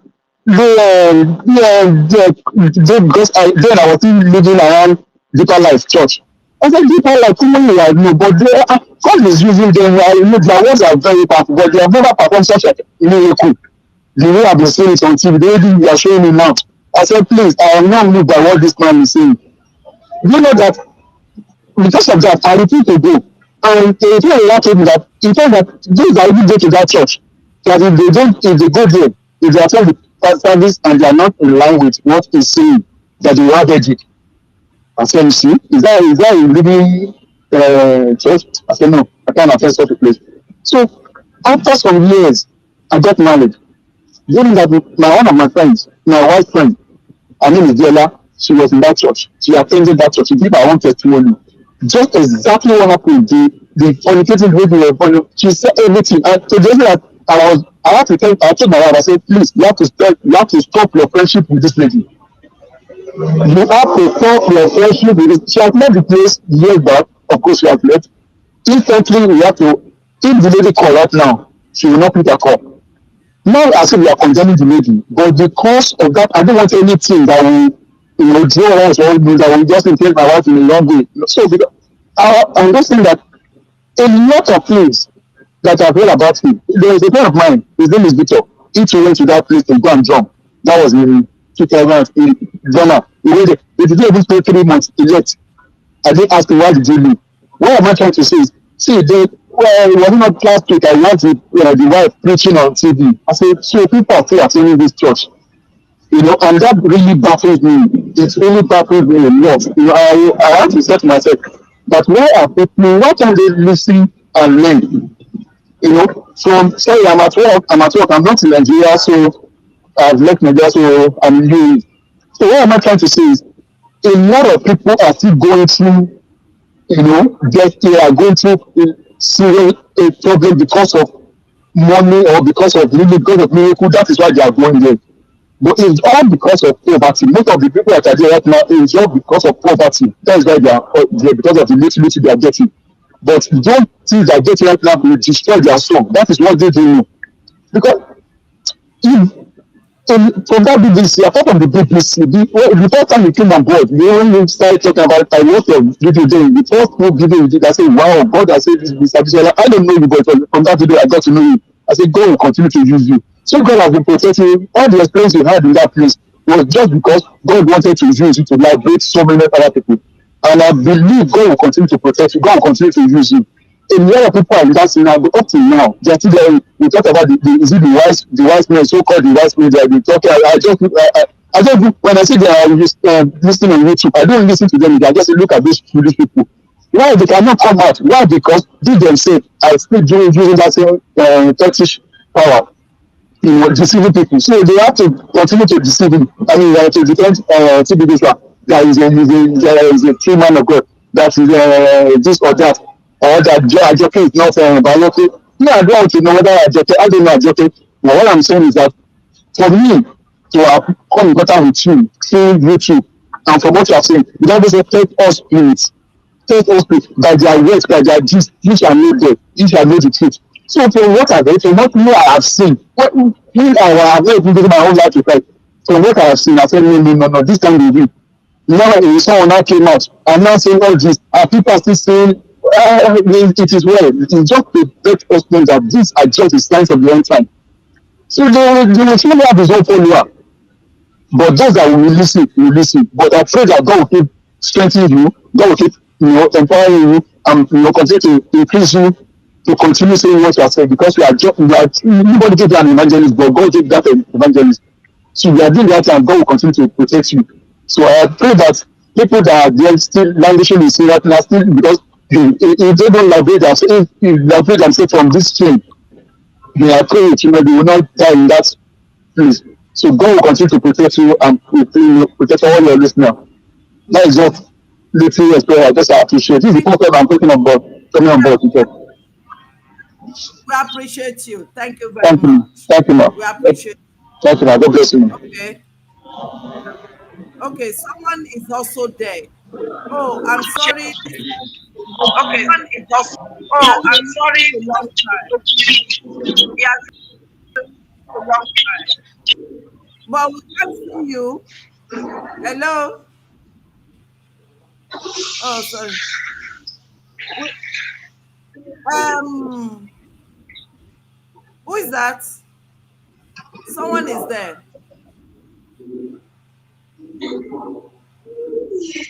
Hello? Who is it? We can't see you. Okay. So let's be talking. No, we don't use PayPal. PayPal will not allow us. But you can use what do you call it? Word remit. When you send through word remit, it lands directly in our accounts. Or there's another one, word remit. I think I know word remit. Okay, word remit is okay. So PayPal don't work in Nigeria. Thank you very much. So I'm sitting by my phone now. People have not given anything. All right. So please, I want you to give something for Bra Paul. And when you are giving it, just say for Brother Paul. Send wave also. Send wave. Yes. You understand? And when you are sending it, just choose the account, because nobody wants to go and queue in the bank. No. Yeah. Let it just land in the account, and yeah, we can just take it from there. So that's it. So no one is there again. Brother Paul, how are you doing? They say you look stressed. There again. Brother Paul, are you there? Paul, Yeah. how are you doing? Well, we thank God. They say you look stressed. Yes. We thank God. It's not been easy. Paul, Yeah. are you there? Yeah, I'm here. Can you hear me? Can you hear me? Yes. Can you hear me? Mm-hmm. Go ahead. It's like it's what do you call it? His internet is really bad. Yeah. His internet is a little bit bad. Yes, Brother Paul, looks like he has frozen. Thank you, all the way from US. I'm just watching my phone now in case I get an alert. Yes, Brother Paul, go ahead. Go ahead.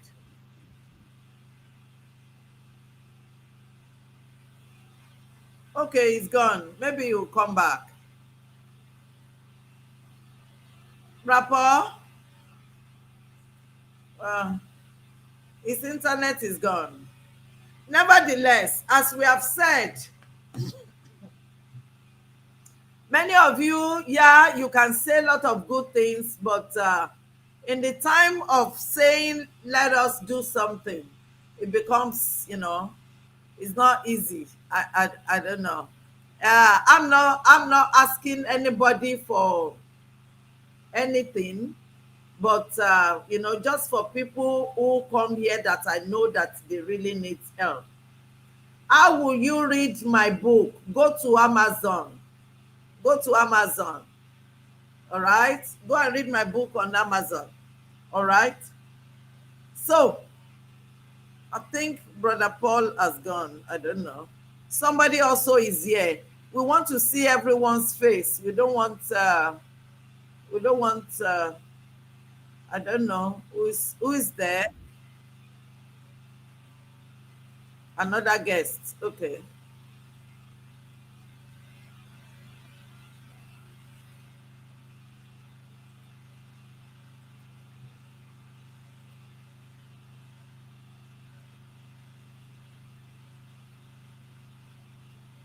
Just continue talking, everyone.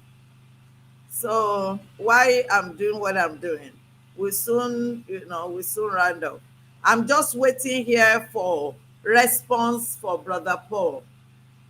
Yes, make sure you put it for Brother Paul so that things will not mix together. All right, so that things will not mix together. So who is that? Who is there? Yeah. The last man standing. Oh, did I mute you? No, I didn't mute you. You can talk. I didn't mute you. You can talk if you want to talk. Tap more than send waves. I love what you do. Thank you very much. You said we should tap. Please open your super chat. Okay, and maybe I will look into it. I don't want to make money on what I'm doing. You understand? This is the time to make a lot of money. Hey, because a lot of people are coming on my channel now, and people are, watching a lot of my.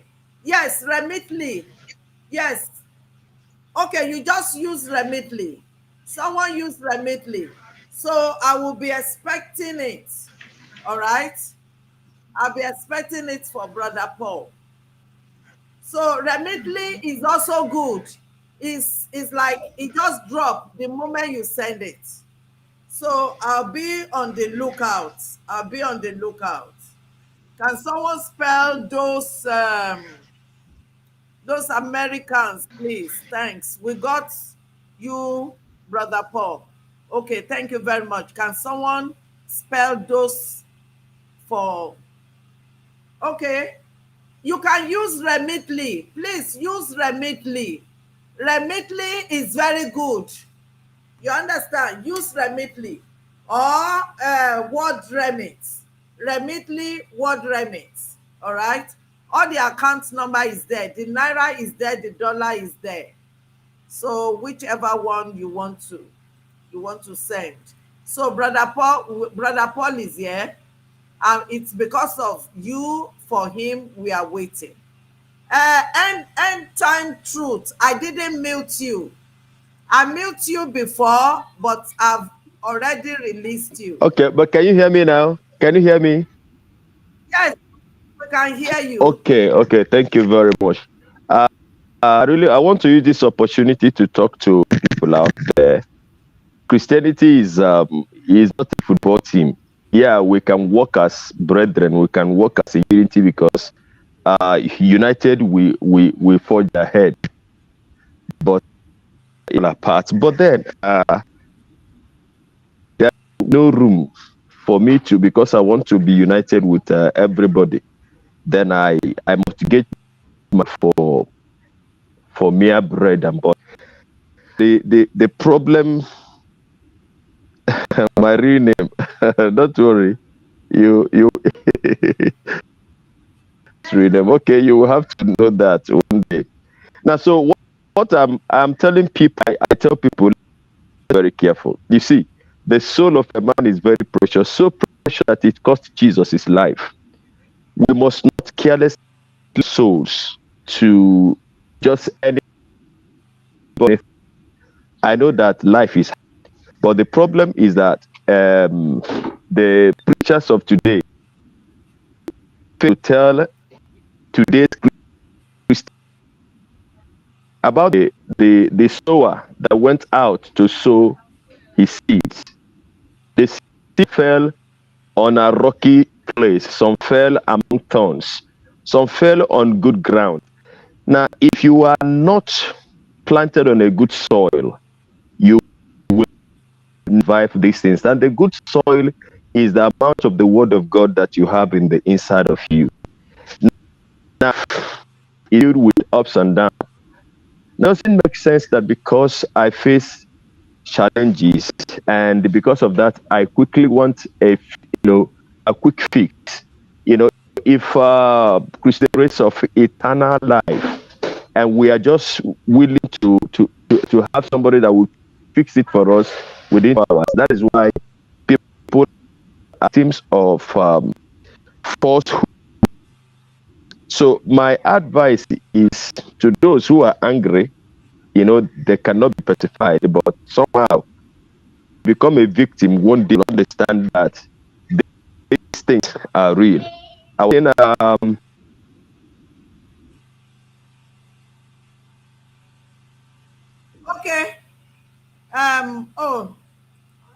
Okay. Yeah, I'm still here. Yeah, I'm still here. On Rita that was vomiting all kinds of things, and I know he has a daughter.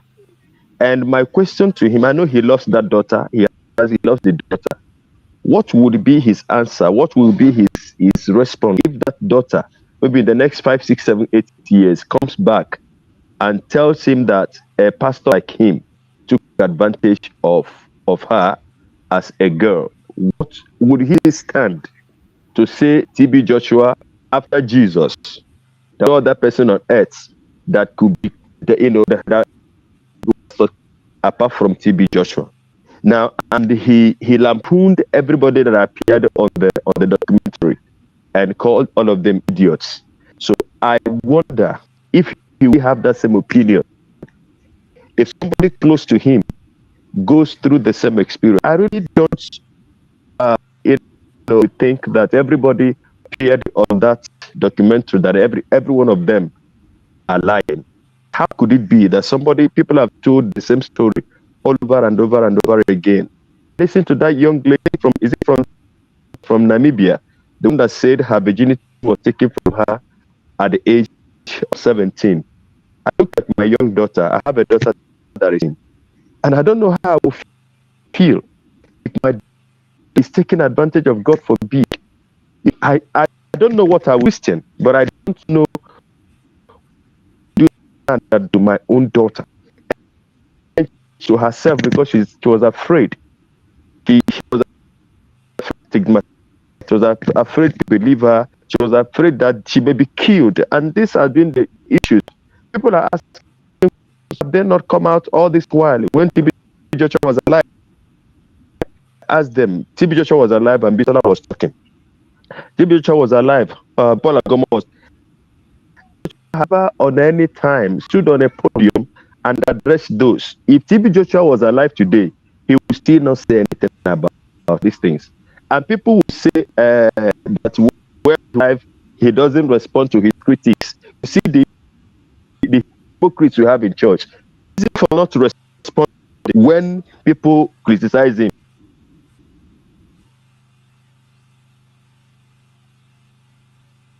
Now, if he was here, you see, speak. Okay. So, I just want you out there, just know God for you. I'm not saying you should look for church that is bearing the fruit of Christ. See, there are many good out there, but only that the preachers there are not celebrities on Facebook. They don't make noise. They don't have private. And I'm not saying that owning a private jet is evil, but they don't brag so much about the things that they have. They are known by Jesus, the Lamb of God, and they are sons in the. So locate them. If you must have priest over your soul, please don't go to the altar that will sacrifice your soul, and you just become an empty vessel that is just walking out there. Christ is real. The Lord is real. I'm fortunate that many people are being disenfranchised from their rights, to be, to serve the Lord. But if you want to be happy in Christ, you need to know Him by yourself first. Somebody said that we choose their God before they choose their priest. So choose. It is the God you have, the God you know, the God you want to serve, that will determine the kind of a priest that you submit yourself unto. If you have already known your God, when a priest is that this one is not of the God I have subscribed to. If not, if you don't do so, an Ezemo will come and present himself to you as a prophet of God, and you give yourself over to him. Let us be wise and God bless. All ahead. Thank you very much. I really appreciate you. You're welcome. Gift for God has given 34,010 naira. Thank you very much. I appreciate. Someone said she gave 10,000, but I've not seen it. But this is real time. But I've not seen it. Thank you. Thank you. Gifts for God. We really appreciate you. Thank you. And that goes to Brother Paul. And that's why I said you should make sure you tag it, so that there will not be mixing. Some people are still reaching out to Akewi. So if it's for Brother Paul, just say. The other time we did over 300,000 for Akewi. This is the same Akewi that was sent to kill us. But because we are children of God, we are forgotten that, and we are forgiving that. Yeah. Even TB Joshua, if he had in his lifetime, he has apologized, we too, we will speak for him and say, he has apologized. Let's move on. Solomon, he has given 2,500. We really appreciate you, Solomon. Thank you very much. Yes, you are saying something today. What are you saying? Yeah, sorry, ma. I was about asking the question before Our guest. So it's about Ajoke, the TB daughter. We want to know how she's doing, because so many people have been asking the questions on the YouTube, how she's doing, and how can you bring her online also, to put more light into all what has happened, and maybe with that she can have some relief, and at least she can share an experience. At least then we gain more knowledge from her also. Look at, we are asking you for you. Everybody see the way Brother Paul is looking, and it's because people are even saying it on the comment section. That's why I said let's do something for Brother Paul. We have said it. It's only 36,000 you get. Do you understand psychological trauma? I don't want to, and nobody should touch Ajoke. I'm protecting her as Igu is protecting her child. I talked, even as we are online, I'm still talking to her, helping her psychologically. Do you know what she went through? All you want is just to come and hear story. After story, what next? She wants to go back to school. She wants to, put something on her name before she can come out again. So that people will not be saying that she's just jobless, she's just like me now, you see. Look at, I keep still writing. So nobody will tell me I'm hungry, except somebody who just want to give me, something. You understand? I have something attached to my name. So at the time she is now, please, don't, somebody has given 5,000. We are very transparent here. Thank you. Who gave the 5,000? Ajano Okoli. Something Okoli. It's me. So thank you very much. We appreciate. If it were, maybe comedian and this, end time TV, bear me witness.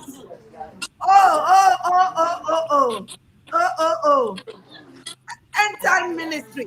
I mean TV, bear me witness. If it were comedians and all this, millions will be raking in. Yeah, it's true. You understand? Yeah, it's true. And we people that we call ourselves Christians, It's true. we people, Ajoke do not need their DNA. She doesn't need their blood. We have become Ajoke father and mother. What she has missed in life, we will give it to her.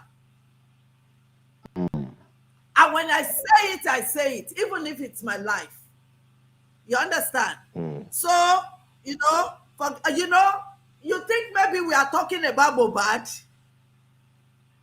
We are not people of the world. We are children of God. And we want to move things forward.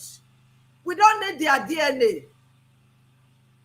They should, instead of them to be sorrowful, they were not there, fine. And they should have come out and say, we empathize with the victims. That speaks volume. This morning I was crying, not just screaming. I was shedding tears. You know what? Somebody sent me a video, and the person said my experience with TB Joshua, with Squan. And he said, I don't know what happened to those people, but my experience is that the man was kind to me and he gave me $10,000. So I wrote underneath, I said, stop traumatizing the victims. Stop. Not knowing that the person have my contact. And she now came to my WhatsApp. And this person began to talk. If you hear what she said, she posted something. And she's telling me another thing. She's saying that Stephen Joshua turned the husband to zombie. But what about the video you posted? Did they pay you? You understand? So I was making a voice note to her and I was crying. So she said I shouldn't cry, that she will come back again. Okay, this is it. Nobody paid me. I'm just an African spiritualist. My next video will be about Kwan. Turn my husband into zombie beast. Then why do you put the first one? You understand? We should not be, I actually I cried. I don't know if you can hear it. Maybe I feel better. This is even becoming more motivating. But it is well, it is well. I was crying. It is well. I don't know if the microphone pick it. It's just terrible. People don't know what we have gone through. And you are now saying, bring Ajoke, so Ajoke will come just for your own pleasure. You understand? For your own pleasure. After you leave my platform, you go to another platform. So, you see how we dealt with root matter. We committed our life. That is the way we do. That is our Christianity. We committed our life. We committed everything until when something happened. You understand? Okay, it is audible. Where is it again? You understand? So we committed our life. Are we talking about when that woman said, somebody raped her? That day, I was having 1,800 naira with me. I left my house. I still went to the protest ground. We are trying to get some sort of compensation or restitution. Oh, sorry. I don't know what to say. Because I was disappointed in her. You understand? How can you put this? How can you? It's really bad. So we should be committed. We should be committed followers of Christ. You see, TB Joshua, we are talking with. See the way he flaunts money up and down. Mm-hmm. The lady said he gave them $10,000. So it's we should be each other's. And you were the one you saw, Brother Paul. He said his face looked terrible. And Brother Paul has already discussed with me before that he's afraid for his life. His environment is not friendly. You understand? For me, if my environment is not friendly, let them come and fight. I don't care. I go out as I like. Gone are the days I was wearing hijab. I told Brother Paul, the attack on me is even good. Do you think I'm afraid to die? I'm not. So let all their followers be hearing. If you see me in town, come and attack me. Somebody has dropped something. 45,000 naira, Brother Paul. You are moving to another house. Thank you very much. 45,400. Thank you. We appreciate you. Florence Okechukwu. Brother Okoli, 5,000.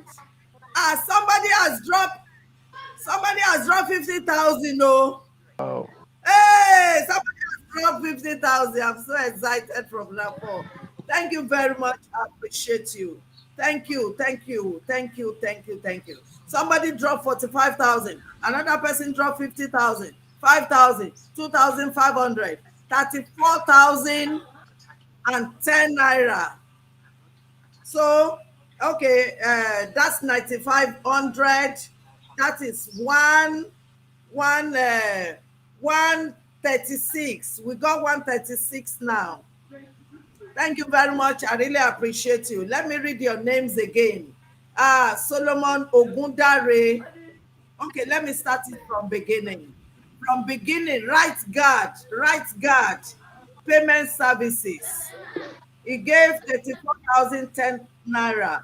Then Ogundare gave 2,500. God bless you all. It's no amount is small. It's just your heart that is tied to it. Then my brother Okoli gave 5,000 naira. Thank you very much. And Olubukola Patricia gave 50,000. Thank you very much. Okechukwu Florence gave 45,400. I really appreciate it. Tomorrow this time I will be on Tatafo platform. Yes. End Time Truth. A television station invited me. Oh. And I went there. I was shocked that they can invite me. At the beginning, I said, no, Nigerian, media, blah, blah, blah. But they begged me when I got there and I began to drop, you know how I drop now? They said, we don't have time again. Maybe their director called them and said, Maybe their director, because the woman talking, it was a conversation. Okay. I supposed to be in their studio. But when Jeremiah began to incite against me, so I just say, okay, no problem. We just did Zoom. Okay. So when I began to, download, I just saw the woman look. He said, oh, thank you very much, Evangelist Bisola Hephzi-bah. We don't have much time. We really... So I know they don't have the balls. I know they don't have the balls. Because many of them, they eat both sides. Yeah. It takes someone that really incorruptible to want to end things. You see, they are mad at BBC because BBC is not a Nigerian station. So that is why people like Kinla, Maya, they kind of that's angry. Do you know something? It it wasn't that BBC was interested in him. Okay. The white disciples, Okay. they saw my travails. They saw how Nigerian, media were not interested and how, we went from one place. So they were the one that went to BBC. Okay. Okay. Tell their story. And BBC began to investigate. BBC did not take their word. Okay. See the documentary. The BBC balanced their story.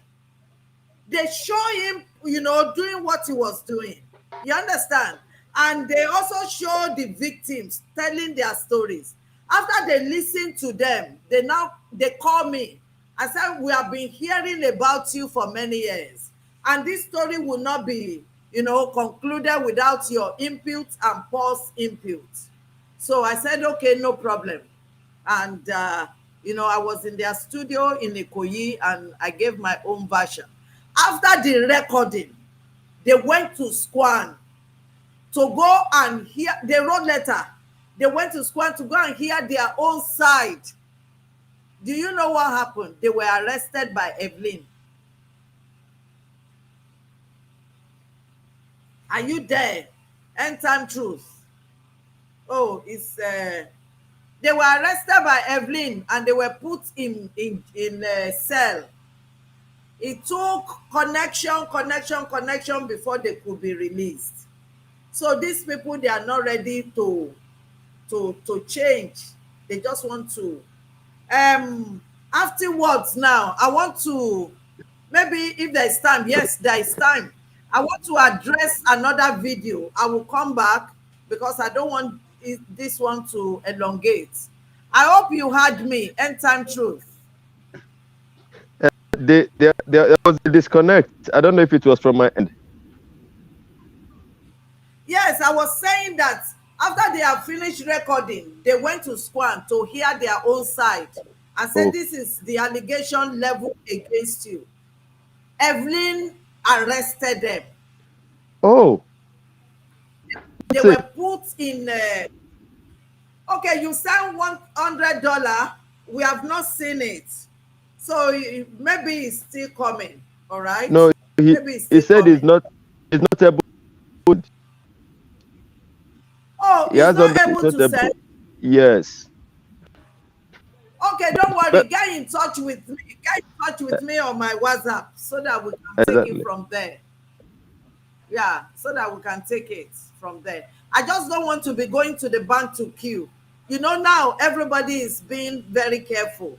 But if it's in the account, foundation account, that's why I didn't want to put Brother Paul. I don't want to expose him to unnecessary, people looking at him in the bank. You understand? If it's in the foundation account, I'm not in charge of collecting money. The accountant will sign check and they will go and collect it and will send it to him. You understand? So that's how it is. Yeah. So that's how it is. Okay, you sent 10,000 naira. It has not dropped. We are waiting for it. If it drop, I will. Someone is, I'm having some issues sending $100 from US. Okay. Let me see. Brother News is asking if you are done. No. Okay. For those people who are having, maybe you should use Western Union and use my name. Okay. Or maybe I can give you another name. But okay, since you are giving through me, don't worry. Word remit is good. Word remit is good. It will land in our accounts. Word remit is good. Yes, direct. You will just choose our accounts, GT. You understand? And it will land there. And I've sent you the dollar account. Okay, word remit. Use word remit. If you want to use other ones, but I don't want to. There is no corona pay. What is corona pay? Please help me. Which one is corona pay? I don't know corona pay. I'm having issue as well. Okay, don't worry. Use Western Union. Use Western Union. Use Western Union, okay? But you cannot use the foundation name, because foundation has to have a representative, okay? Use Western Union, all right? Do I enter the man is dead, the glass, Nollywood? I don't understand what you guys, there are some things that people are listening to from Prof X. Please, I don't subscribe to it, please. Yes, do. Yes, enter my name, Bisola Hephzi-bah Johnson. Okay? Bisola Hephzi-bah Johnson. Yes, I've said it. Rosalind, if you want to use Western Union, use it. Ria. Okay, use Ria. There is Ria in Nigeria. There is Ria in Nigeria. Abi, there is Ria in Nigeria. I want to appreciate everyone who is trying to give to Bravo. Thank you very much. There is Ria in Nigeria. Okay? There is Ria in Nigeria.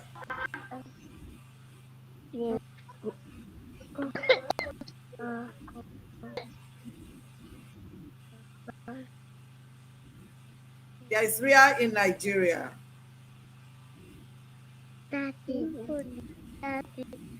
Okay, you just use it. Okay. Hi, children. Hi, children.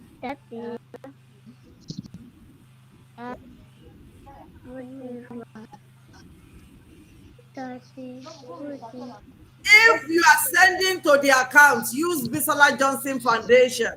But if it's what do you call it?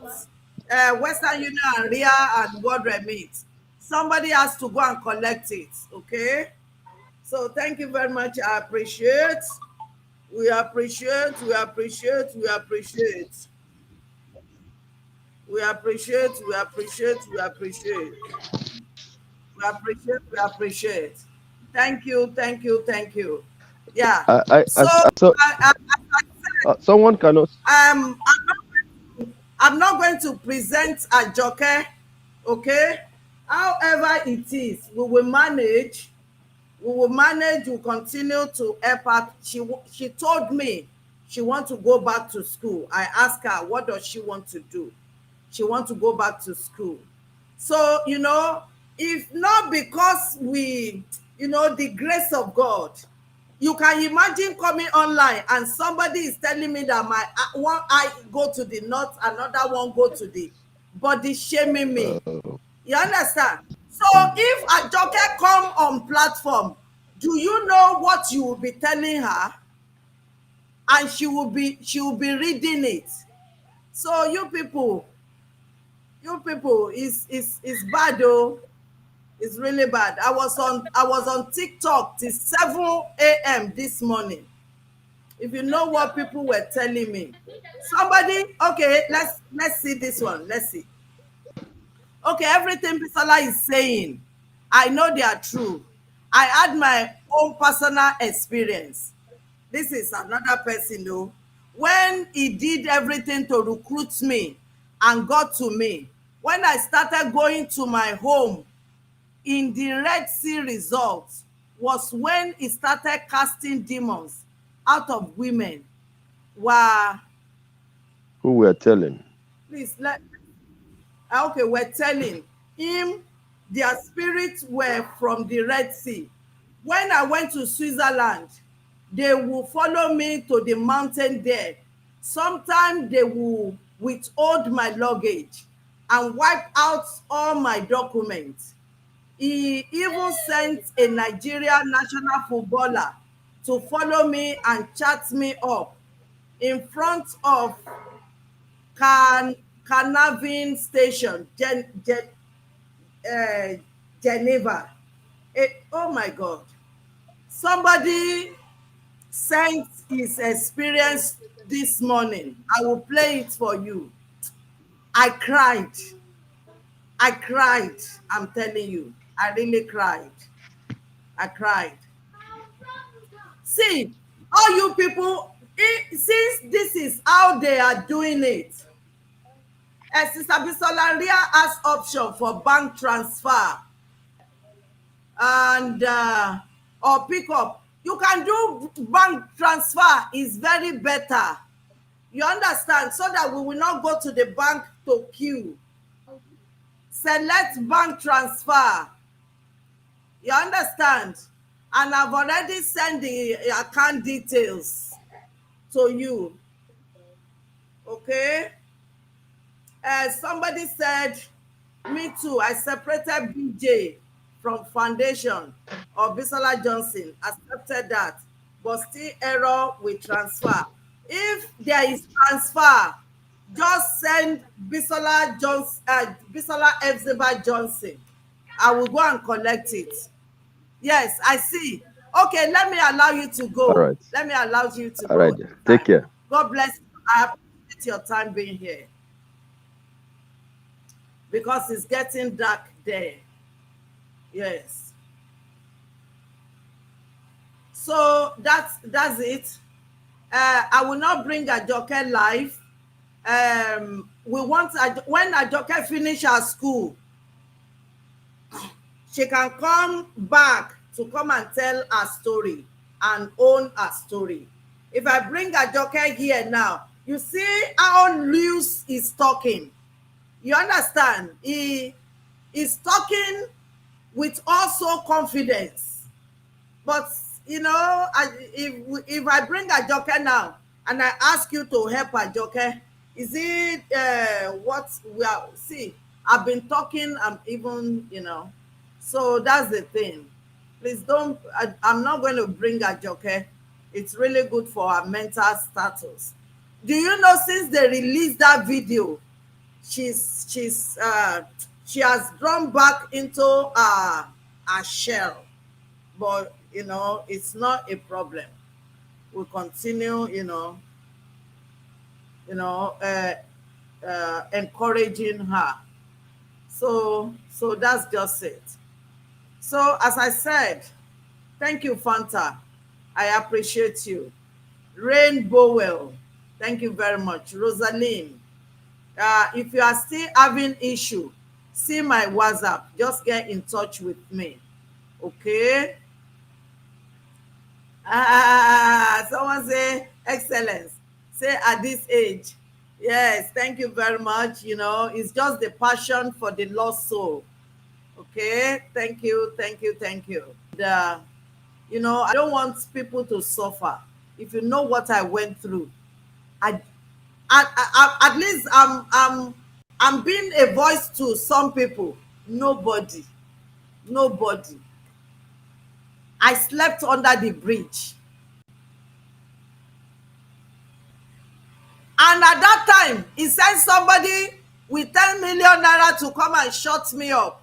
I rejected it. You understand? So this is not about money. This is not about show. This is not about fame. This is not about followership. I have no follower. I have no fans. I have only friends. I have families. Yes. I have friends. I have families. You are my friends. You are my family. So I don't have any follower, or fans. So that's why on my YouTube, I refuse to monetize. I refuse to do subscribe before membership subscription. I refuse it. What will be, will be. What I will eat and be satisfied, God will, make it happen for me. Not until I'm hustling. You understand?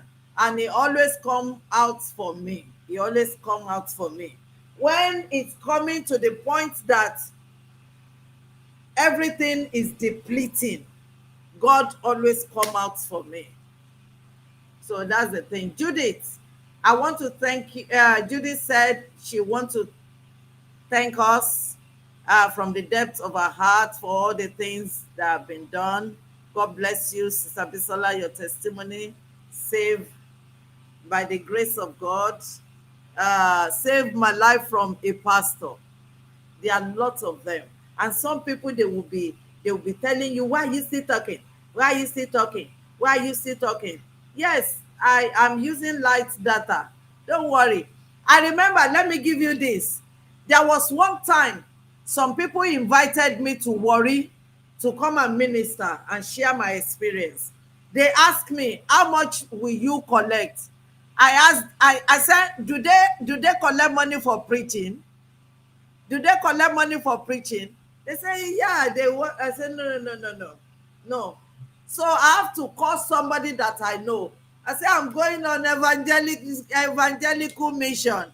Can you please help me with transportation? The person was upset and say, why don't you ask them to give you money? I said, no, I don't want. I want my testimony to be clean. Just the same way with BBC, we do not collect anything from them. If you collect money, you have destroyed your testimony. You understand? Even though life is hard, but gratification can spoil a lot of things.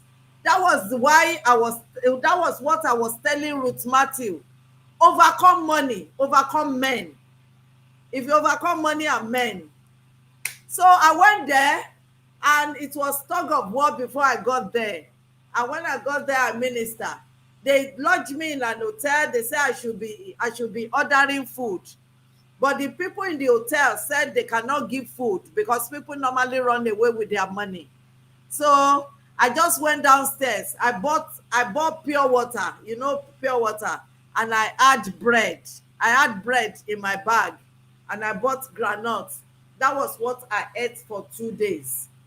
So immediately after administration on Monday morning, I left even without calling them.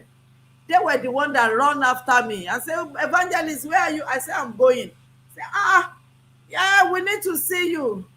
So they met me and they took me to the garage, motor park. They paid for my transportation and they squeezed something in my hand. I didn't ask them. And it was 100,000 in that year, 2015. That was when, with that money, I bought a small laptop and I typed this book, 2015, in the lifetime of TB Joshua. So in 2019, I think I released this, reason why you should not visit the synagogue. In 2021, I wrote this. Yeah, on Christ the Rock. So it's a beautiful journey, so that we can have all confidence before God and say, I give what you have given unto me, not in exchange for anything. Not in exchange for anything. So why I know TB Joshua was fake when they asked people to buy booklets before entering. Yes, they will ask you to buy booklets before entering. If you don't, they will beat you. Sabisola, I have made the transfer. Can I send you? Yes, send it to my WhatsApp. Send it to my WhatsApp. Somebody is calling.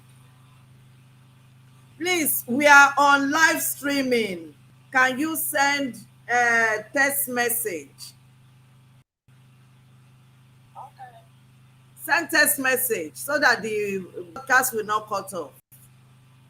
So the pin, send it to my WhatsApp for Brother Paul. Brother Paul has become international. I'm always happy for people, progressing. Yes. So, okay. Thank you very much. Send it to my WhatsApp. My WhatsApp is +23470465151. I want to appreciate everyone who has sent something for Brapo. I'm happy for him so that he can change his apartment. Okay, this is the cost of speaking out. For me, just leave me with God. God is dealing with me. Yes. Whatever I need, God will supply according to his glorious mercy. Yes. Me, I don't even ask God for anything. It's Thanksgiving. It's Thanksgiving. I'm on a borrowed life, you know that. I'm on a borrowed life. Jesus borrowed me his life. I've lost my life since. So that's the thing. Thank you very much. I appreciate. So we have to go because we are going to 3 hours now. Those who are everywhere, my book has come out, The Catalyst, Game Changer.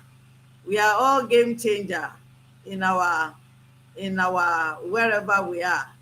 You understand? If you think you can, you want to have it, I'm not saying under most you should have it. I'm writing books for generation unborn to meet it, so that somebody will not be lying of one kind of legacy. Yeah, understand? So, and also, can I do a giveaway?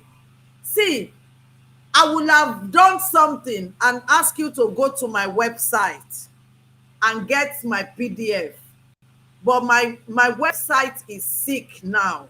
Some disgruntled people, they have put virus on my website.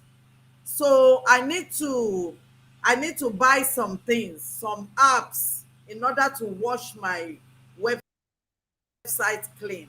So I'm talking to my host company. So yeah, it comes with money, but we will get it. I will have said 10 people should go to my website and I will direct you how you can download my PDF. But I don't want you to get virus. I don't want virus in your system. So that's just the thing. You just join now. Go and watch the video from beginning to the end. Thank you, everyone. I thank you. We will not fail. We will not fall.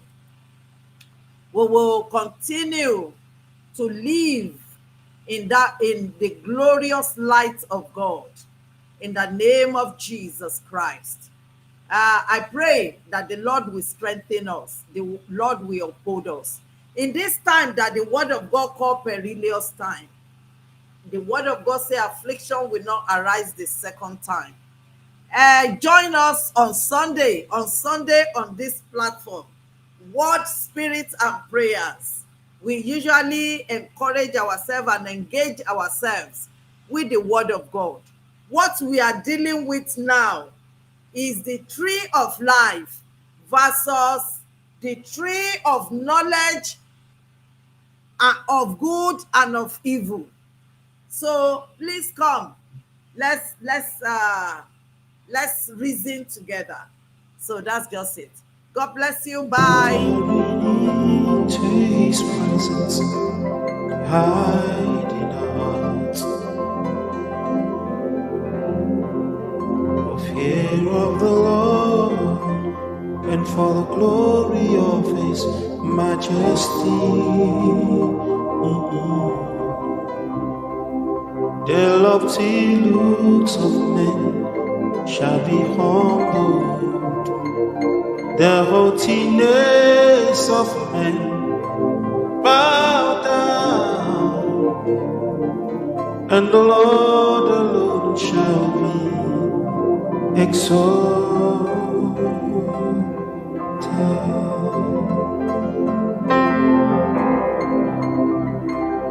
Exalted one.